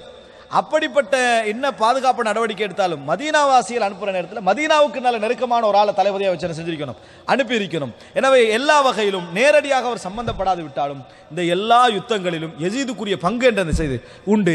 ஆனால் நேரடியாக அவர் அதில் அனுமதிச்சாரு, கொலை செய்ய சொன்னாரு, இந்த மாதிரி வார்த்தைகள் வரக்கூடிய செய்திகள் பலகீனமானது. அதே போல் அவர் சாராயம் குடிச்சாரு, தொழாம இருந்தாரு, இது பலகீனமானவைகள். கஅபத்துல்லாவை எரிச்சாரு, இதெல்லாம் பலகீனமான பொய்யான செய்திகளை தவிர மற்றபடி யசீதுடைய ஆட்சியில் நிறைய இது போன்ற அதாவது நேரடியான இன்வால்மெண்ட் இல்லாது விட்டாலும் அவருக்கு அநியாயங்களுக்கும் அவருக்கும் என்ன செய்கிறது, தொடர்பு உண்டு என்பதனால் அஹ்லு சுன்னா வல் ஜமாத்துடைய அகீதா என்ன தெரியுமா, அவருக்கு சார்பாக துஆ கேட்கவும் மாட்டார்கள், அவருக்கு எதிராக சபிக்கவும் மாட்டார்கள். அதற்காக வேண்டி ரஹிமஹுல்லா கஃபரல்லாஹு லஹு என்ற வார்த்தை சொல்லக்கூடாது என்பது அர்த்தம் அல்ல. ஆனால் அவரை விரும்புகிறவராக நம்ம என்ன செய்யக்கூடாது, இருக்கக்கூடாது. ஏன்னா ஹுசைன் ரலியல்லாஹு அன்ஹு அவர்களையும் யசீதையும் சேர்த்து விரும்ப இயலாது. அதே போல நிறைய நபித்தோழர்களையும் அதாவது யசீதையும் சேர்த்து என்ன செய்யலாது, விரும்ப இயலாது. கர்பலாவில் கொல்லப்பட்ட அஹ்லுல் பைத்தையும் யசீதையும் சேர்த்து என்ன செய்ய முடியாது, விரும்ப முடியாது. முஆவியா ரலியல்லாஹு அன்ஹு அவர்களையும் அலி ரலியல்லாஹு அன்ஹு சேர்த்து விரும்ப முடியும். ஆனால் யசீதையும் ஹுசைன் ரலியல்லாஹு அன்ஹு சேர்த்து விரும்ப முடியாது. நடந்தது அநியாயம், நடந்தது அநியாயம். எனவே யசீது விஷயத்தில் நம்ம கொடியனுடைய வார்த்தைகள், சபிக்கிற வார்த்தைகள் நம்ம சொல்லக்கூடாது. காரணம், அவர் எங்கேயும் பகிரங்கமாக பாவங்களை அறிவிச்சுட்டு செய்யக்கூடிய ஒரு மனிதராக என்ன செய்யவில்லை, இருக்கவில்லை. இன்னும் சொல்ல போனால் இமாம் தஹபி சொல்றாரு, என்ன சொல்றாரு, அவர் அதாவது வெளிப்படையாக சொல்ல போனால் இமாம் இப்னு தைமியா சொல்றாரு, வெளிப்படையாக சொல்ல போனால் அவர் எந்த பெரும் பாவத்தையும் பகிரங்கமாக செய்தது கிடையாது. அப்படின்னா என்னன்னா, பெரும்பாவம் செஞ்சதாக எந்த ஆதாரமும் இல்லை. தனிப்பட்டதே அவர் கடையில் அல்லாஹ் கடையில் இருக்கும். ஆனால் நேர்மையானவராகவும் ஃபிக்ஹை கேட்கக்கூடியவராகவும் மார்க்கம் படிக்கக்கூடியவராகவும் தான் என்ன செஞ்சார், அவர் இருந்த அந்த செய்தியை பார்க்கிறோம். எனவே அன்புள்ள சகோதரர்களே, இவருடைய மரணத்துக்கு பின்னாலே முஆவியா இப்னு யசீத் வாராரு. 40 நாட்கள் ஆட்சியிலே அவர் இருந்தார் என்ற செய்தியை பார்க்கிறோம். இந்த சுருக்கத்தின் மூலம் நாம என்ன புரிஞ்சுக்கொள்ளணும்னு சொன்னால், யசீத் இப்னு முஆவியாவை பற்றி எப்பொழுதும் கேட்டால் நான் நுஹிப்புஹு வலா நசுப்புஹு, விரும்பவும் மாட்டோம், சபித்தல் ஏசவும் நாம் செய்ய மாட்டோம். அவரை பற்றி சொல்லப்படுகிற ஹுசைன் ரலியல்லாஹு அன்ஹு கொல்ல சொன்னார் என்ற செய்திகள் பொய்யானவைகள். மதீனாவை அவர்களை அனுபவிக்க சொன்னார், அதான் மதீனாவில் கொள்ளையடித்து 3 நாளைக்கு வேண்டிய வேலை செய்து கொள்ளுங்கள் என்று சொன்னார் என்ற செய்திகள் பொய்யானவைகள். அவர் சாராயம் குடிக்கிறார், பகிரங்கமாக தொழுகை விடக்கூடியவர்கள் என்பது பொய்யானவைகள். மதீனாவுக்கும் மக்காவுக்கும் அநியாயம் செய்ய நினைத்தார், கபத்துல்லாவை எரிக்க நினைத்தார், இந்த செய்திகள் பொய்யானவைகள். ஆனால் ஹுசைன் ரலியல்லாஹு அன்ஹு கொல்லப்பட்ட கர்பலாவில் அவருக்கும் அதாவது ஹுசைன் ரலியல்லாஹு அந்த கொலைக்கும் நேரடி சம்பந்தம் இல்லாது விட்டாலும் ஆட்சியாளர் என்ற அடிப்படையில் சம்பந்தம் உண்டு. மதீனாவில் நடந்த அந்த கொடுமைக்கும் அது யசீதுக்கும் நேரடியான ஓர்டர் போட்டு சம்பந்தம் இல்லாது விட்டாலும் அவருக்கு சம்பந்தம் உண்டு ஆட்சியாளர் அடிப்படையில். மக்கா எரிந்த விஷயத்தில், கஅபத்துல்லா எரிந்த விஷயத்தில் அவருக்கு நேரடியான சம்பந்தம் இல்லாது விட்டாலும் படையை அனுப்பிய விஷயத்திலும் அவர்களை சரியாக வழிநடத்தாத விஷயத்திலும் அந்த பங்கு உண்டு. அல்லாஹு ஆலம். அல்லாஹு ரப்புல் ஆலமீன் நம்ம தெரியாத விஷயங்களில் நம்முடைய தலையிட்டு நமது நாவுகளை போட்டு நல்லவராக இருந்து ஏசி சபித்து நம்ம நரகத்தை தேடிக்கொள்ள வேண்டிய அவசியம் கிடையாது.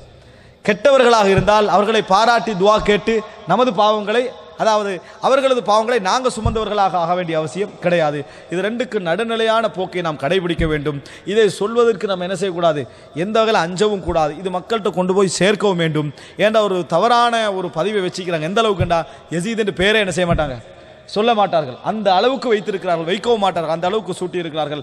அல்லாஹு ரப்புல் ஆலமீன் எம் அனைவரையும் நல்ல பாதையில் வழிநடத்தி சரியான செய்திகளை தவறான செய்திகளிலிருந்து பிரித்தறிந்து இஸ்லாமிய வரலாற்றை ஆய்வு செய்யக்கூடிய மக்களாகவும் நம்பக்கூடிய மக்களாகவும் அதிலிருந்து படிப்பினை பெறக்கூடிய மக்களாகவும் ஆக்கியல் புரிவானாக. ஹாதா இந்தி வல் இல்மு இந்தல்லாஹ் வ அகூலு கௌலி ஹாதா வ அஸ்தக்ஃபிருல்லாஹ் லி வ லக்கும். வஸ்ஸலாமு அலைக்கும் வ ரஹ்மத்துல்லாஹி வ பரகாத்துஹு. வந்து ஆட்சி நடத்தலன்னு கேட்குறாங்க. ஹசன் ரலியல்லாஹு அன்ஹு அவர்கள் குறிப்பிட்ட சில மாதங்கள் ஆட்சியில் இருந்தார்கள். ஆனால் அந்த குறிப்பிட்ட சில மாதங்களுக்கு பின்னாலும் திருப்பி ஒரு யுத்தம் நடக்கும் போல ஒரு சூழல் இருந்தது, திருப்பி பிரச்சனைகள் வரும் போல ஒரு சூழல் இருந்தது. உடனே ஹசன் ரலியல்லாஹு என்ன செய்தார்கள், ஆட்சியை கொண்டு போய் முஆவியா ரலியல்லாஹு அவர்களோடு ஒரு குறிப்பிட்ட இடத்தில் ஒப்பந்தம் நடத்தி நீங்கள் என்னென்ன செய்யக்கூடாது என்று சில நிபந்தனைகளோடும், முஆவியா ரலியல்லாஹு அவர்கள் நீங்கள் என்னென்ன செய்யக்கூடாது சில நிபந்தனைகளோடும் இந்த ஆட்சி ஒப்படைக்கப்பட்டு இஸ்லாமிய ஆட்சி அந்த ஹிஜ்ரி 40ஆம் ஆண்டு, அதாவது 41ஆம் ஆண்டு ஒரே ஆட்சியில் என்ன செய்தது, திரண்டது என்ற செய்தியை பார்க்கிறோம். அதனால தான் ரசூலுல்லாஹி ஸல்லல்லாஹு அலைஹி வஸல்லம் சொன்னார்கள், இன்ன இப்னி ஹாதா, எனது இந்த மகன், அதாவது அல்லாஹு தாலா இவரை கொண்டு சயுஸ்லிஹுல்லாஹு பிஹி பைன ஃபிஅத்தைனி அதீமத்தைனி மினல் முஸ்லிமீன், முஸ்லிம்களில் உள்ள 2 பெரும் கூட்டங்களுக்கு மத்தியில் உள்ள பிரச்சனையை இவரை கொண்டு அல்லாஹு தாலா தீர்த்து வைப்பான் என ரசூலுல்லாஹி ஸல்லல்லாஹு அலைஹி வஸல்லம் சொன்னார்கள். சஹீஹ் முஸ்லிமிலே புகாரியிலே வரக்கூடிய செய்தி இது. இதுதான் அவர் குறிப்பிட்ட சில மாதங்கள் தான் என்ன செஞ்சார், ஆட்சியில் இருந்தார்.